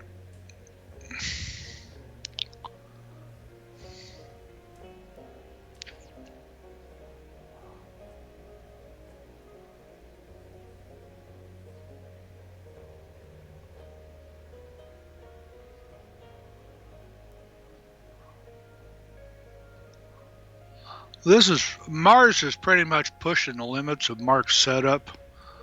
I mean, it's small. It's only about 20 arc seconds across or so. And when we've seen images before, when they first come up, you see how many pixels it's painting. And it's actually, on the camera sensor, it's pretty small. When he zooms in on it, he's using a digital zoom, which can compromise an image all by itself. But I think he's pushing to the very limits of the performance of telescope and camera system combination.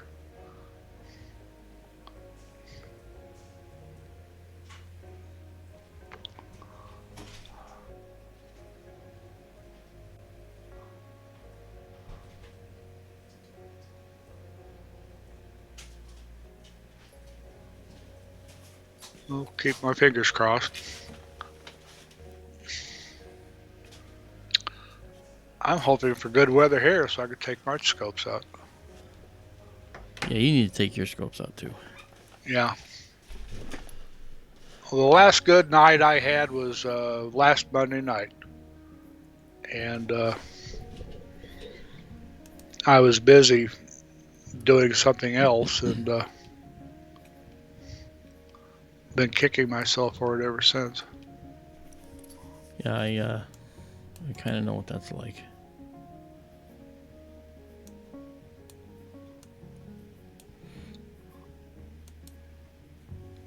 Okay, here we go. Up to the Pleiades. The Seven Sisters. The symbol on the Subaru car.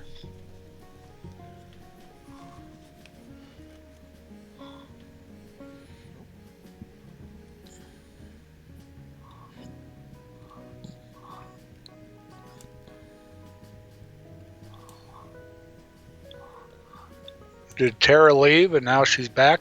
Hello, Tara.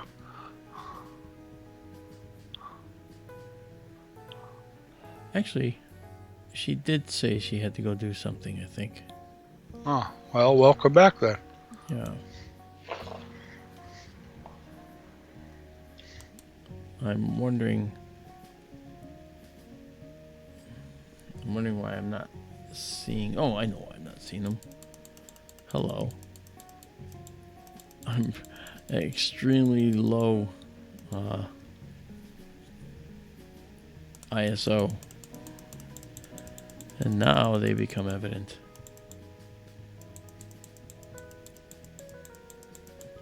I thought it was in that place again where the telescope was no longer performing again.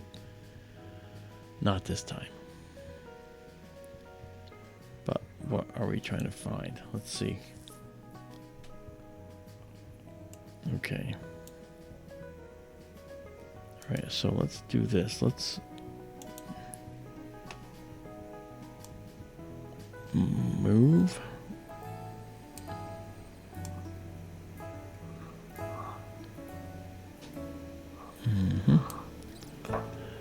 The star here is, I think, Alcyone.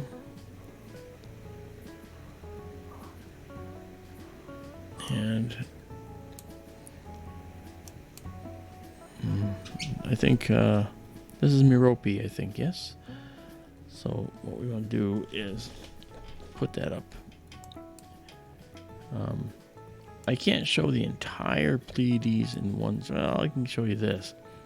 And I'll take this picture just to give you an idea of just how vibrant this region is. We'll do this for 30 seconds. 12,800. So this is the core of the Pleiades. And we should have our guide star by now. Your old telescope would just frame the Pleiades, wouldn't it? Yes, because that was an f6.3. This is an f8. Yep. And the f6.3 is a slightly richer field. That telescope is right here in the corner. I'm going to rehab it, and I think I might be selling it because I'm going to replace it with an identical copy of what's going into Arizona. That's the thought. So we'll have two identical telescopes, and then we'll be able to do the same kind of thing. Well, that is just better, like this. Okay. Now we rotate this to the right. Right. You'll notice that you see like cloudiness around the Pleiades stars. And you may think, well, wait, is that due on the lens or something? Well, actually, no. I checked the lens. It's perfectly clean. We're actually seeing nebulous detail. There's nebulosity around the Pleiades stars. This one here is Merope, and then we have one up here called Maya, which is that Maya right there? I think that's Maya, right? Yes, that's Maya, because that's the Maya Nebula right there. And if we take we only did 30 seconds, remember. If we do a longer exposure, which we will, then you'll get it. But I want to actually first take us down the focus path again to try and get us a view of the focus path here. What do I do? I must have something. Oh, must have this on. There we are. Okay, so now let's do this. Let's go back to this, and this is the focusing guy, and we're gonna take us over toward the east.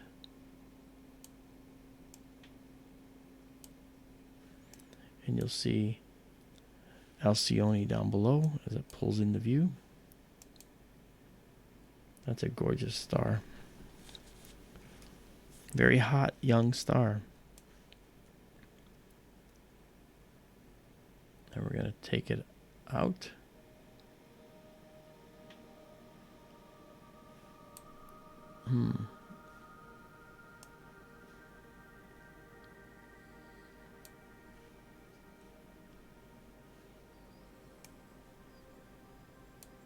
Okay.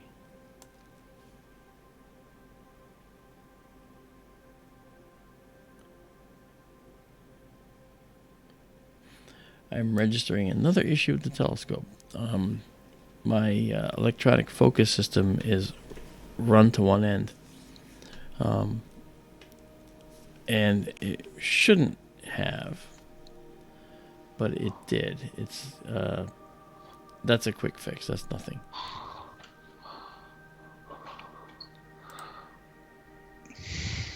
All right, so yeah, I'll tell you, this will take care of it. All right, so now let's actually go up to Maya and do a photo of the Maya Nebula for 1 minute. Okay, so it'll be this star, and you'll watch it. Actually, gotta let it find the guide star.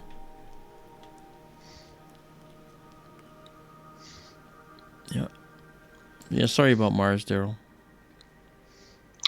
Oh well. Yeah. My disappointment is nothing compared to what I felt in 2003. And this is what you explained to us the other night, didn't you? I explained it earlier tonight while you were out pointing the dome. Oh, was this the maybe I heard this the other night then. What was your disappointment? Oh, well, I spent over $3,000 on a telescope tube specifically for looking at Mars. It was an 8-inch f15.5 Maxitov telescope. Wow. It was ideal for looking at planets, and the 2003 was the super duper Mars opposition, best one in thousands of years, and that wasn't the dust storm, was it? That was the dust storm. And the view of the planet was wiped out for practically the whole apparition. Oh. Dust storm ran for weeks and weeks. I remember that. On Mars, because the material is like talcum powder, the surface dust is like talcum powder. If that gets in the air, it stays in the air for many, many months. Which is why the Martian atmosphere has a salmon-colored hue right now. Wow. Okay, it didn't guide too well, but I'm trying to catch the nebula. Yeah, that didn't guide well, but you can see the nebula. We're going to get a better shot of it, though. How did that happen? We're on the periodic error curve, I think. Man, it looks really nice, though.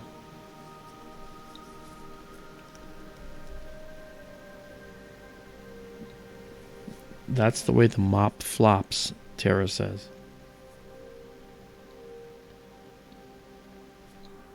Yeah. As I said while you were gone, I wound up selling the scope tube for more than I paid for it, so it wasn't a total loss. That's good. Was it just a optical tube assembly? Yes. It was, have you ever heard of Tech Telescopes, TEC? Oh yeah. Telescope Engineering Company. They're actually there's some Russian guys that moved here. They're in Golden, Colorado. Wow. Um, their thing back then was they were building large Maxitovs and very well engineered and very expensive. And they're still in operation. The last I saw, they may sell some Maxitovs, but what they're doing now is they're building very high end refractor telescopes. That makes sense.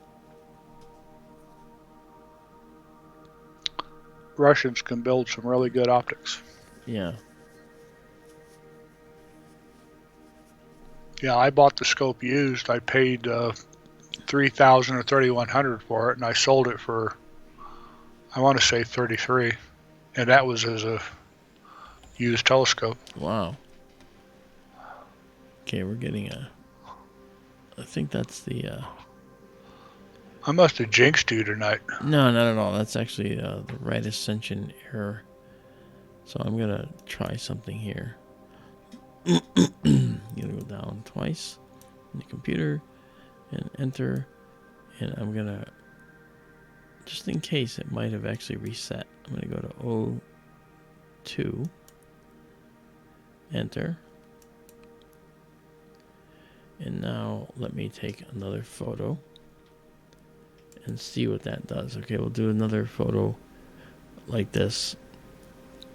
It's only another minute. In any case, this subtle, beautiful nebula here, and then the nebula, the Maya Nebula, is up here.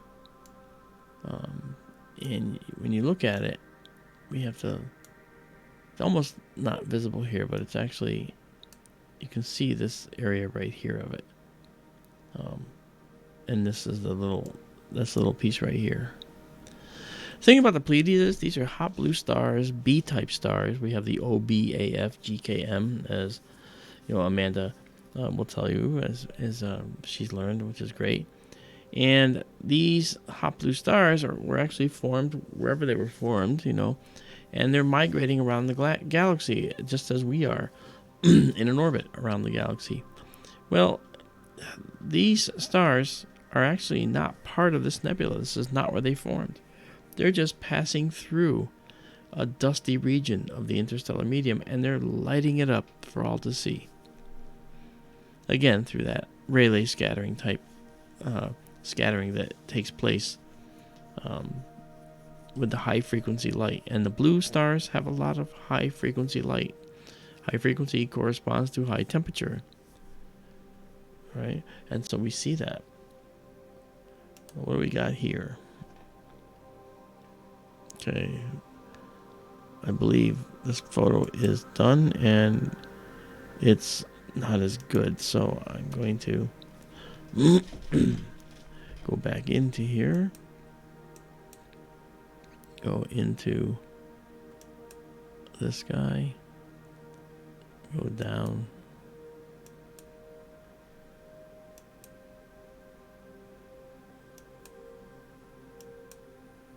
and I'm just making some changes here.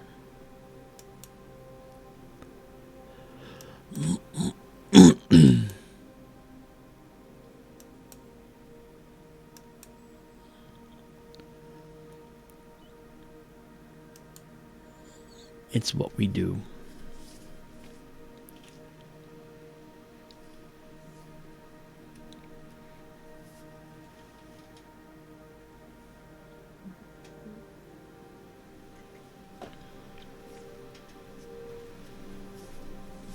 So, the Pleiades, or the Seven Sisters, are an amazing constellation asterism that's within the constellation of Taurus the Bull. And if we go pull away from it for a bit and look at it, you can see that we are looking at Taurus the Bull here. Okay, there's the bull. Okay, it's like... I don't see your screen, Mark. Oh, you don't? Nope. It's interesting, you don't. Let me figure out what happened there. Why is my screen not visible? Oh, I don't see it on the know YouTube screen either. No, you don't, because now you will. Yeah. There you Okay. go. There we are. Sorry about that. Okay.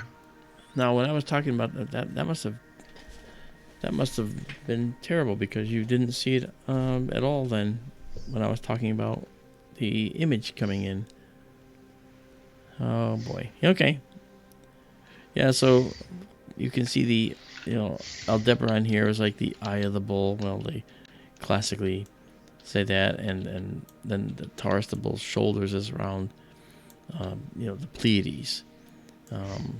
But that's okay. But we also have within Taurus the bull, and right near us right now, we have the Crab Nebula, and we're gonna go check that out too. Let's see what my changes did here. Made it even worse. It's not... Oh, you know what's happening?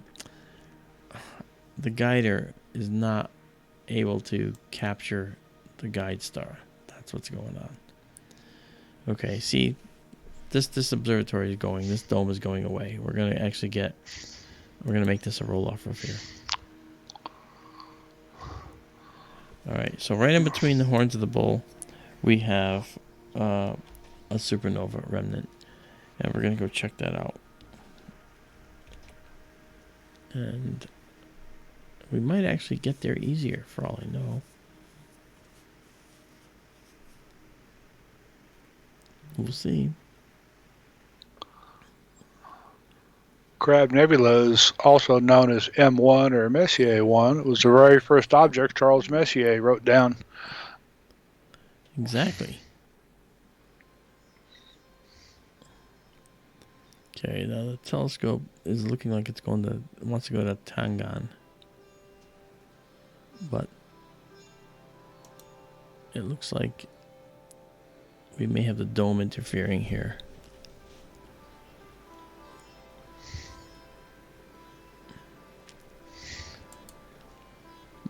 Yeah, it's like we're jinxed at the end of the night here, Daryl.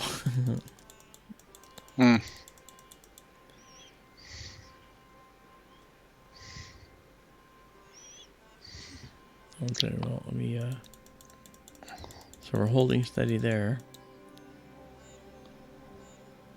Let me do... Let's go and just do a 25-second shot here. And we are holding steady, I believe. If the guider can't see something, it won't be able to view it, but I'm not sure. We're going to do a 25 seconds here. More than enough to show the Crab Nebula if it's there.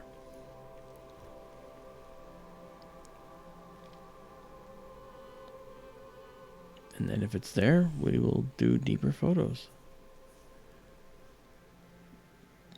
It's amazing. On a beautiful night like this, you just cannot get enough of a gorgeous image. Let's see, are we here? I don't think we're there. Let's go.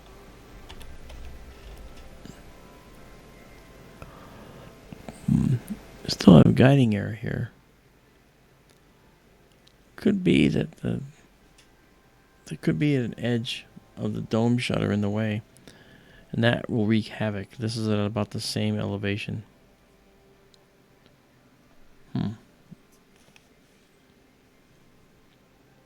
Okay, and that would explain why you can't find it, because there's multiple telescopes and all of them have to see the sky to work, for this to work. So that just makes me so irritable. Can you check your dome cam? Yeah.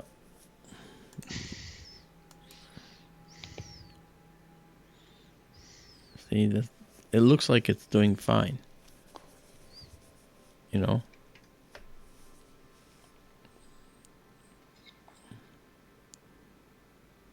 It does.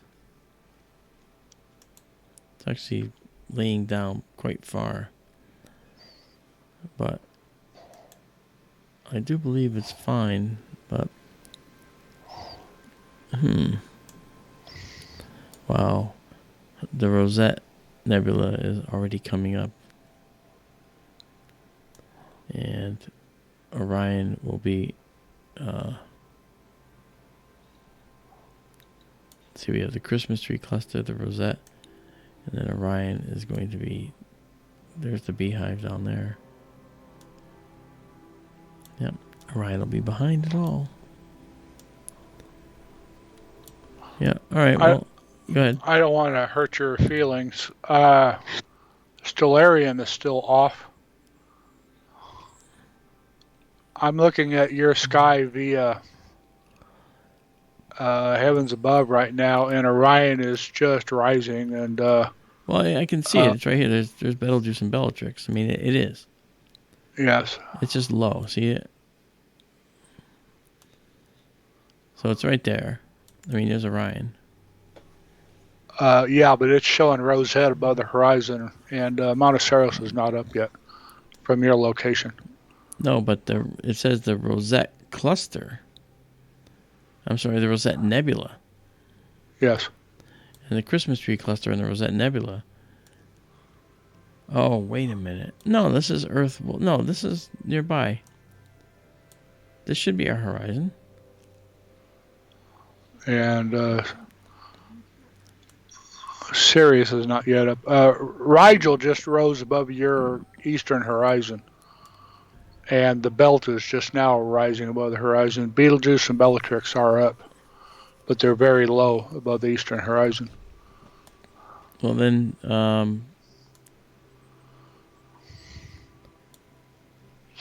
but you're looking at another reference right now. I am. Okay, so one of us is right, one of us is not, and I'm not talking about you or me. I'm talking about the programs. I mean, it just, when I went out earlier, I looked for Betelgeuse and I couldn't see it. So, it's trying to suggest that it's this high above the horizon, over 30 degrees. That's fallacy. It's certainly not that high. Yeah.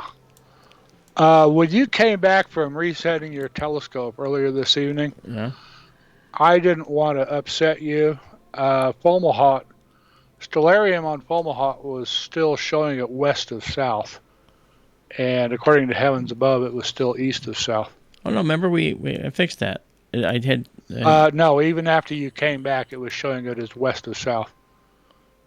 No, it was east of south, actually, at that point. It was, okay, we'd have to go back and look at the video. Yeah, that's okay. I'm just trying to figure out... well, let's just do this again. Let's see if for some reason the time has changed. Look at the time it thinks it is. What's going on here? It says it's 3:44 a.m. It's not. It's this. Yeah. It's this. It's 0, 12, midnight. And that's more like it. However, I don't think that's actually... I don't believe that's throwing off the telescope. Earlier tonight, it wasn't. Now it appears that it is again. Yeah. Yeah. Could you go back to where we see Orion on the horizon? Yeah, you should see. You could see. Yes, and it is just rising. Yeah. The belt just rose. Yeah, that's right. Yeah, and that's what Heavens Above shows. I don't understand why that changed. I don't understand why that changed. Well, you know what I'm going to do now? I'm going to tell it to go back to the Pleiades. And I want to see it. I'll bring the Pleiades in. We'll try the crab again. You're close. The scope says it's close. Yeah, well, it wasn't just there. It showed the scoping way down there. Yeah. That's all right. I just want to see. Okay, we're gonna go to the star. I want to see that star show up, and I'm high enough to see it. I don't know why I can't yet. Oh, there we are. Now it works. Well, it hasn't stopped yet. Hasn't stopped yet. It worked before. It brought the Pleiades in just fine. And it hasn't stopped yet. Oh, now it has. Okay, so now it's worked. Let's just try something, though. I want to see if I can get a good exposure here, just for this while I'm here.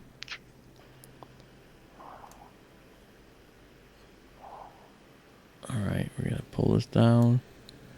That's Alcyone. I'm going to drop this up like this. Go over to Maya. Okay, these are the stars. Now what I'm going to do is, I'll just do that. I'll let this catch it, see if it catches a guide star, and do another 25 seconds.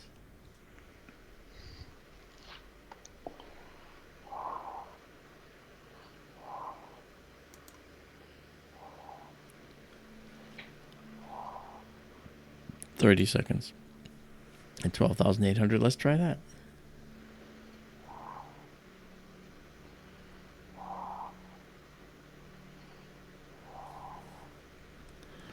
So let's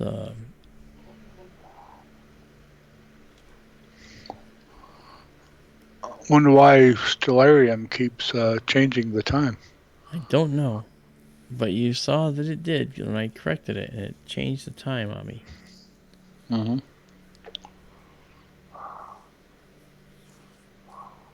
And now we have good guiding, though. That's more like it. Yeah, good guiding. And here you can see, if we zoom in here, you can see that Maya Nebula right there. Yeah. Yeah. And so now we're doing this. Let's do a 1 minute shot, and we'll drop down by one stop to 10,000. So we have less grain, and we'll try it this way. I'm not sure how it'll look.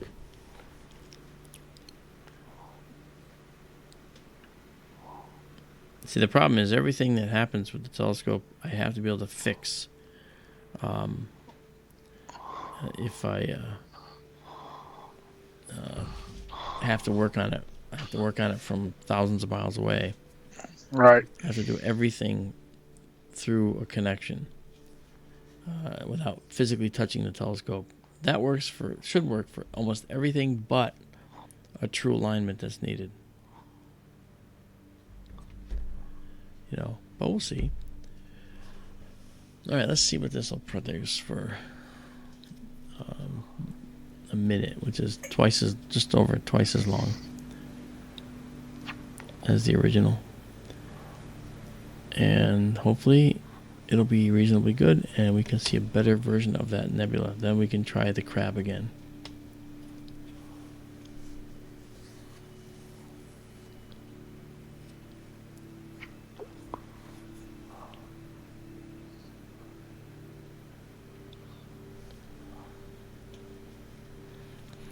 Thank you guys for coming out and hanging out with us. I think it's a lot of fun. It can also be frustrating sometimes when it doesn't work, like this.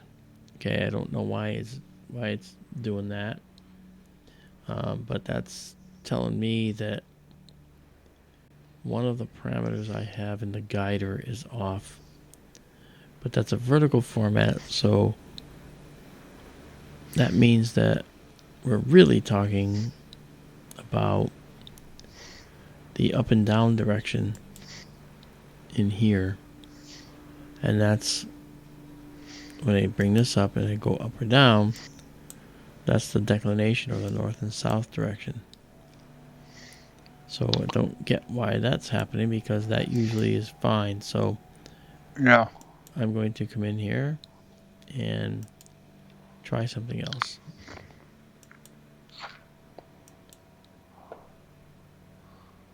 Actually, just I'm going to back out because I lost track of my clicks.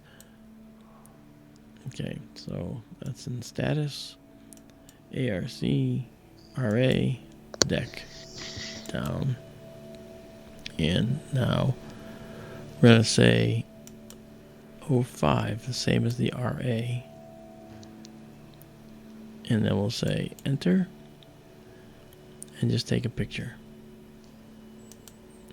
It may be far worse, or it could be perfect. But it depends on whether the guider can actually see. There's, again, two telescopes. One is, one guider is here, and then there's actually a small telescope on top. Both of those need to be able to see clear. And I know that when we're looking at things at this elevation, with the dome shutter kind of in the way, we could get that upper one getting occluded, and that would mean that this would happen.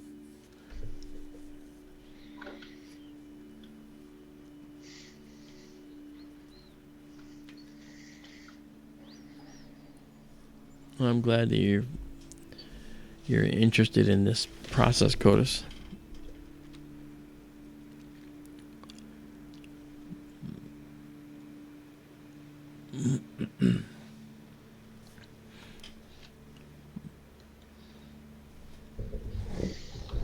It's amazing. It's like I can't wait for it to be done. I can't wait for this photo to come through. But then it would have mean that it was a shorter exposure, and I knew it would have worked.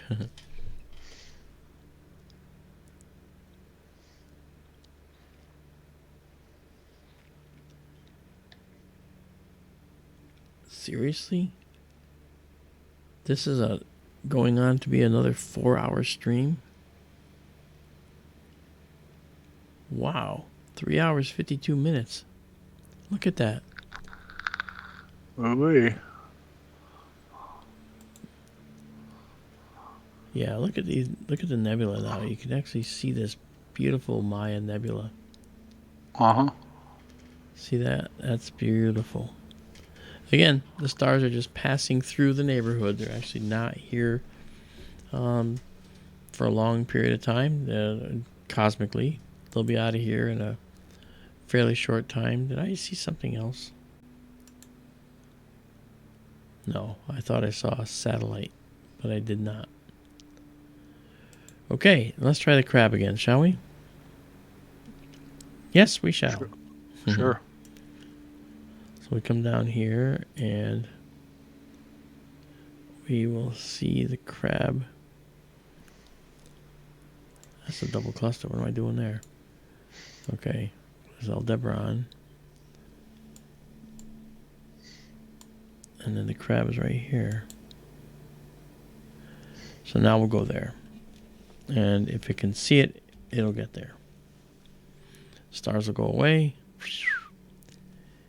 And this scope icon should come down and go to another star in the neighborhood.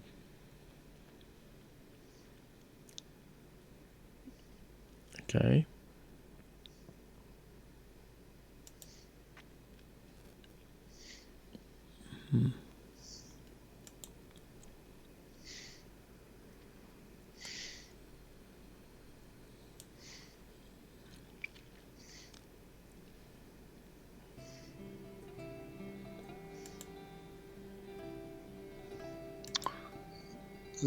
Picking the tip of the horn there? I'm not sure. Nope, it moved past. No. Well, that was weird. Yeah. It's how the telescope reports back to this. Sometimes that happens, but you'll notice it's not actually moving. This is staying right where it is. So I've got to give it a chance to see if that's what it is. So I'm gonna guess that we're back now. Here we are. So I'm gonna take us and do a 30 seconds at 10,000 here to see if we can see the crab. It looks like the typical devoid field of anything that I familiar with the crab. But, you know, because there's really nothing going on near the crab.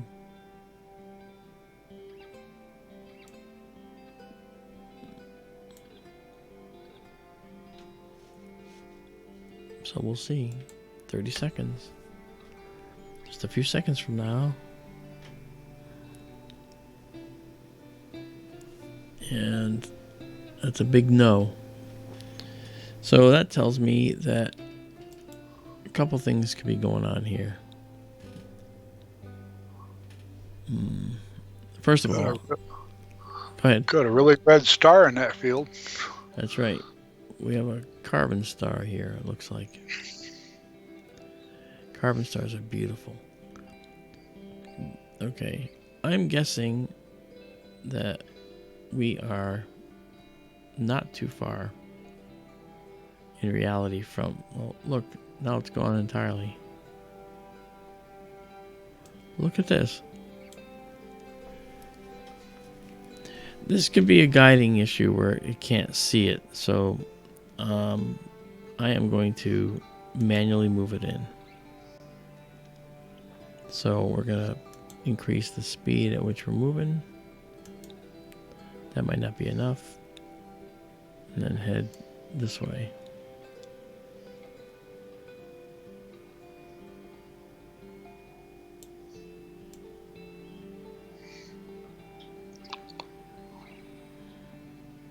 Like it's not moving.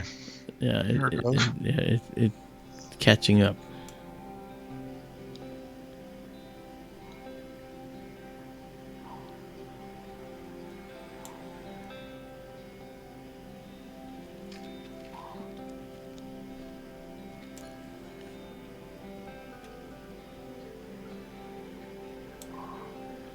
All right, and then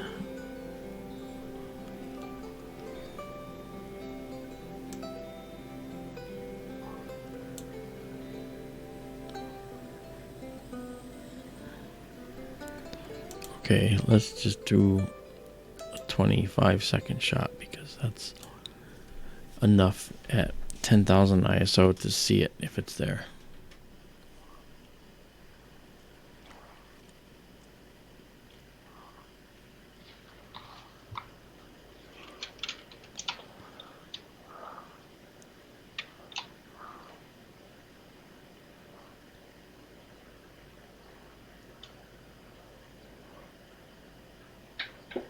What do we got? No, I don't see it. I don't know why. Huh. It's definitely nearby. There's no doubt about it. So I just have to... Actually, it could be because of the way this alignment is working. Not alignment, but the... I'm just not used to it not working. It really makes me crazy. Yeah, that's exactly right.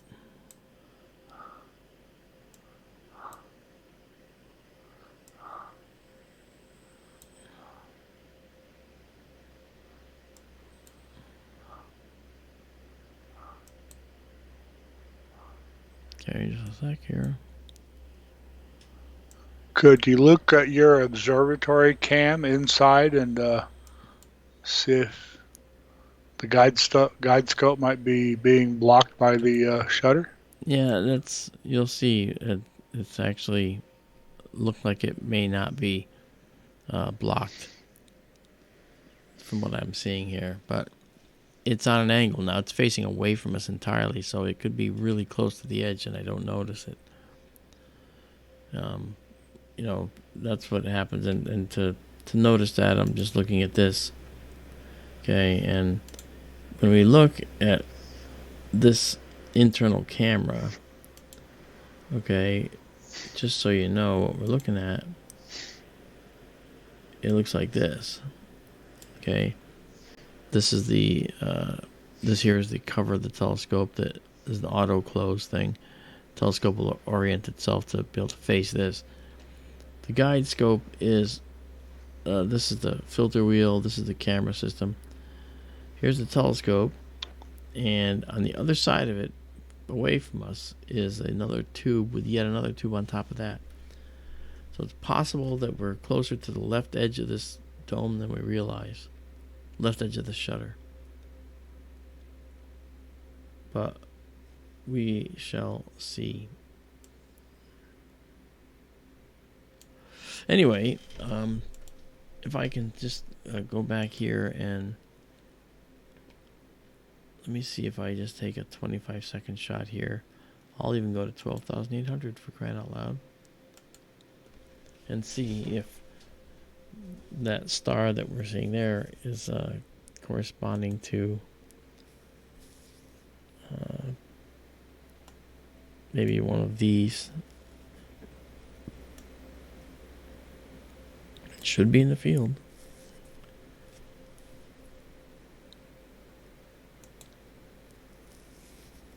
We had problems before with certain objects. Yeah, it's not there. Certain objects we've had a problem with before. And we've discovered that they just don't, the database coordinates are wrong. And so that leads you to believe that you're wrong. But the fact is, no, you're not. You're doing everything that you should be doing. But unfortunately, it doesn't sometimes give us the right coordinates. And it's not our fault.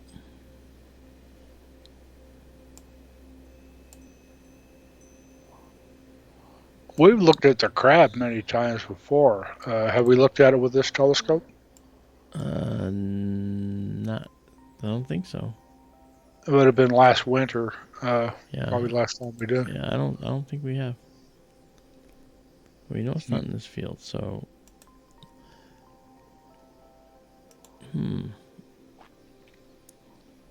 Gotta figure out what's going on with this.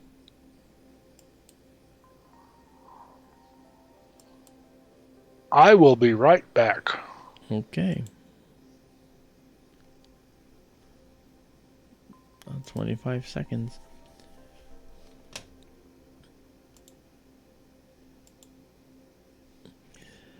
Yeah, so we're just poking around here. I'm actually trying to, in part, I'm also troubleshooting, guys, because this is gotta be the telescope that ends up in Arizona, and it's got to perform flawlessly. And right now, it has been up to this point. So there's something going on. Yet when we tell it to go to the Pleiades, there they go. They end up going right just fine.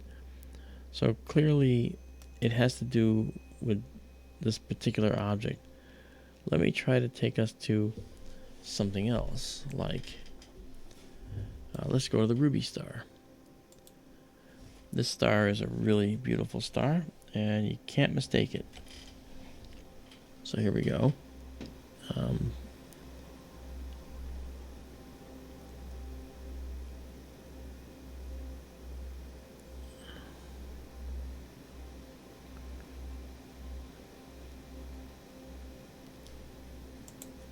I don't know why it's going off here, but if the Ruby star ends up in here, then we'll be okay.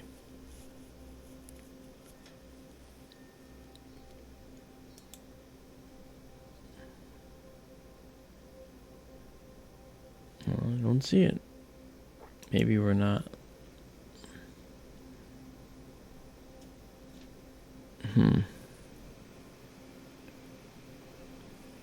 This stuff is maddening to me. I want everything to work perfectly.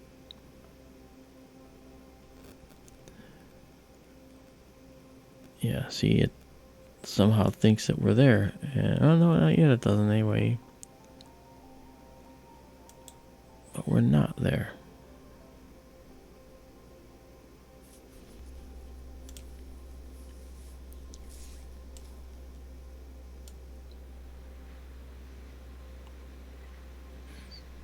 I mean, I could actually For all I know, this is a problem because I may have ice built up inside this telescope, for all I know. And this is just a vapor problem, not a real one. So I said I wanted to go to the Ruby Star, and it's not there. But let me see if it's in the neighborhood. You think the Ruby Star is that carbon star we saw a while ago? I don't know. If it is, then we should be able to see it again.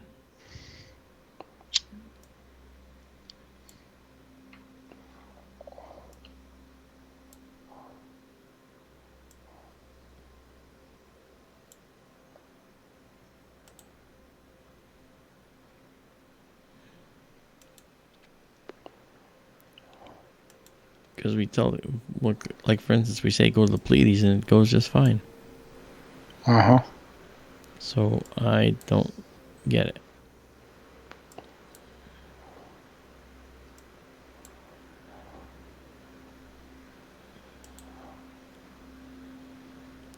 Yeah, I don't get why it would say that.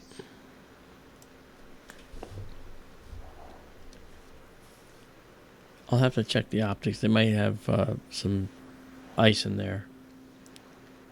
But either way, I think that I think I'm probably going to have to shut down for the night anyway.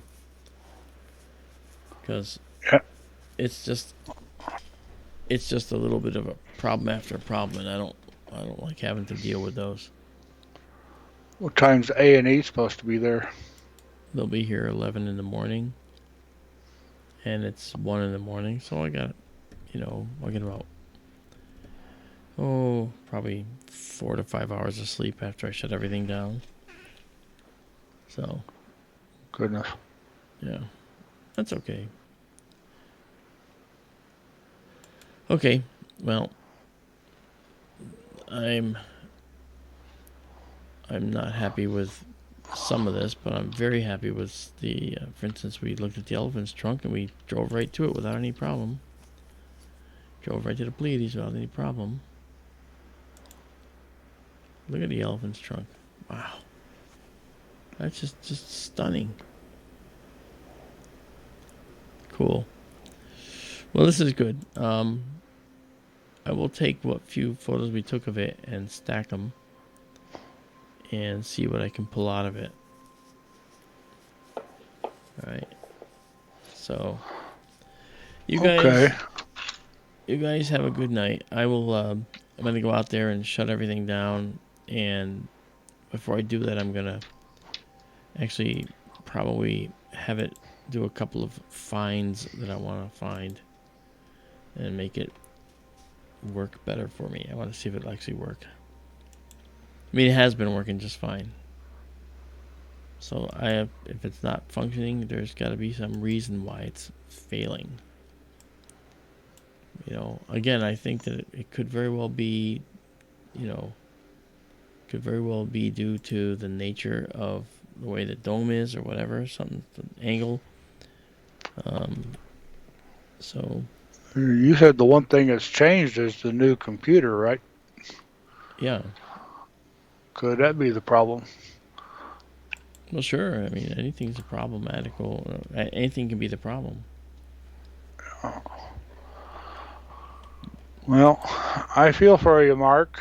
It's all right. It'll all come online. I mean, it's been performing very well so far, but I just don't. Don't you tell me that's the Ruby Star. Go away. That's not what I'm asking for now. Wow. This is weird. I've had this happen before where it's like one behind. How can it do that? This might be though something different still.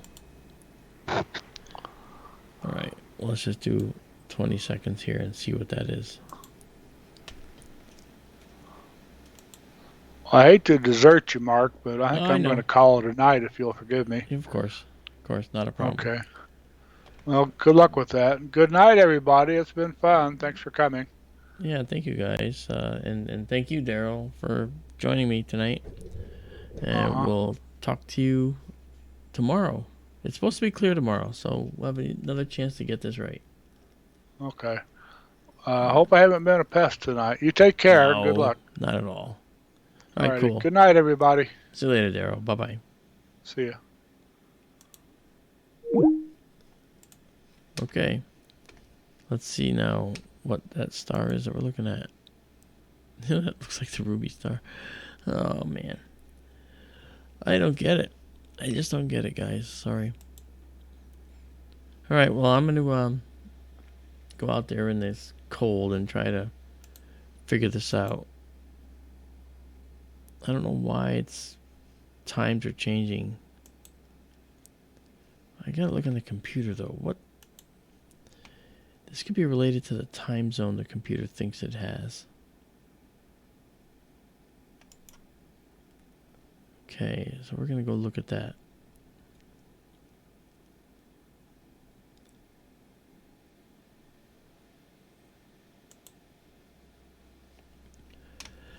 Yeah, so meanwhile,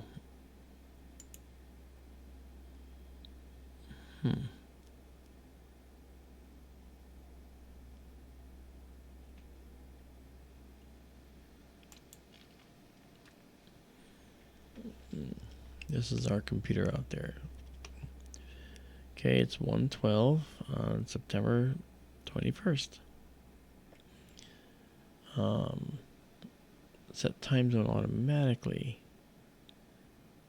Yeah, no, I don't want to do that. What the heck? Look at the time zone. Wait, if I say automatically, let's see what it did. Really?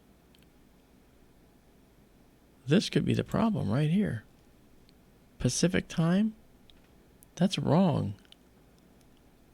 No, that is absolutely wrong. We want Eastern time. Wow. Set the time. Thank you, Windows. Windows messed me up. Jeez. No wonder it was jumping 3 hours ahead. Did you see that? That's why Stellarium was doing what it was doing. That's why the telescope is all messed up. Because the computer driving the telescope's all messed up. Urgh. I knew it was. Remember I said time zone earlier? Those of you that remember. I did say it. I did remember saying it. Huh. Okay, so now that we have it right, then that means now that I don't know if it'll be as easy as this, but let's just try to go to something that it should know and see if the time zone makes a difference. Okay.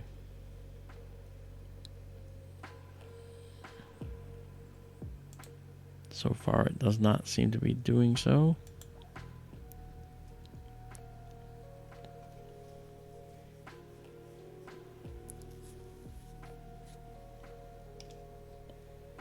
Let me make sure the time, though, is correctly reflected here again, because when I just changed the time zone, it could have done... Oh.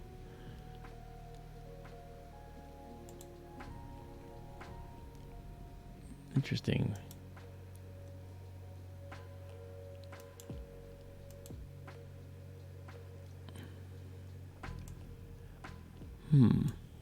Okay. It says it's there. Let's just try a 20 seconds at 12,800 and see if it's in this image.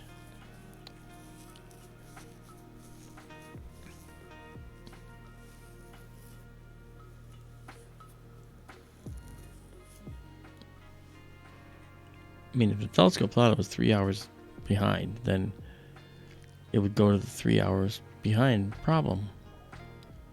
And it doesn't look like it did. So much for that. It's actually at the same exact spot. Ay, ay, ay. Okay, well, This is a problem for tomorrow to fix.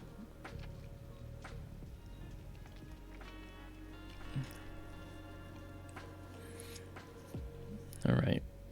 Problem for tomorrow. All right, guys. I'm going to have to call it a night here and try to puzzle this out tomorrow. So while I'm shooting that show, I'm going to probably be sitting here going, why would that do that, you know? But we'll see. So you guys, you have a good night, okay? And I will... Well, it's supposed to be clear tomorrow. So guess what? This is going to work right tomorrow. We should be done filming by 4 or 5. So that gives me a few hours to figure this out. So you guys take care.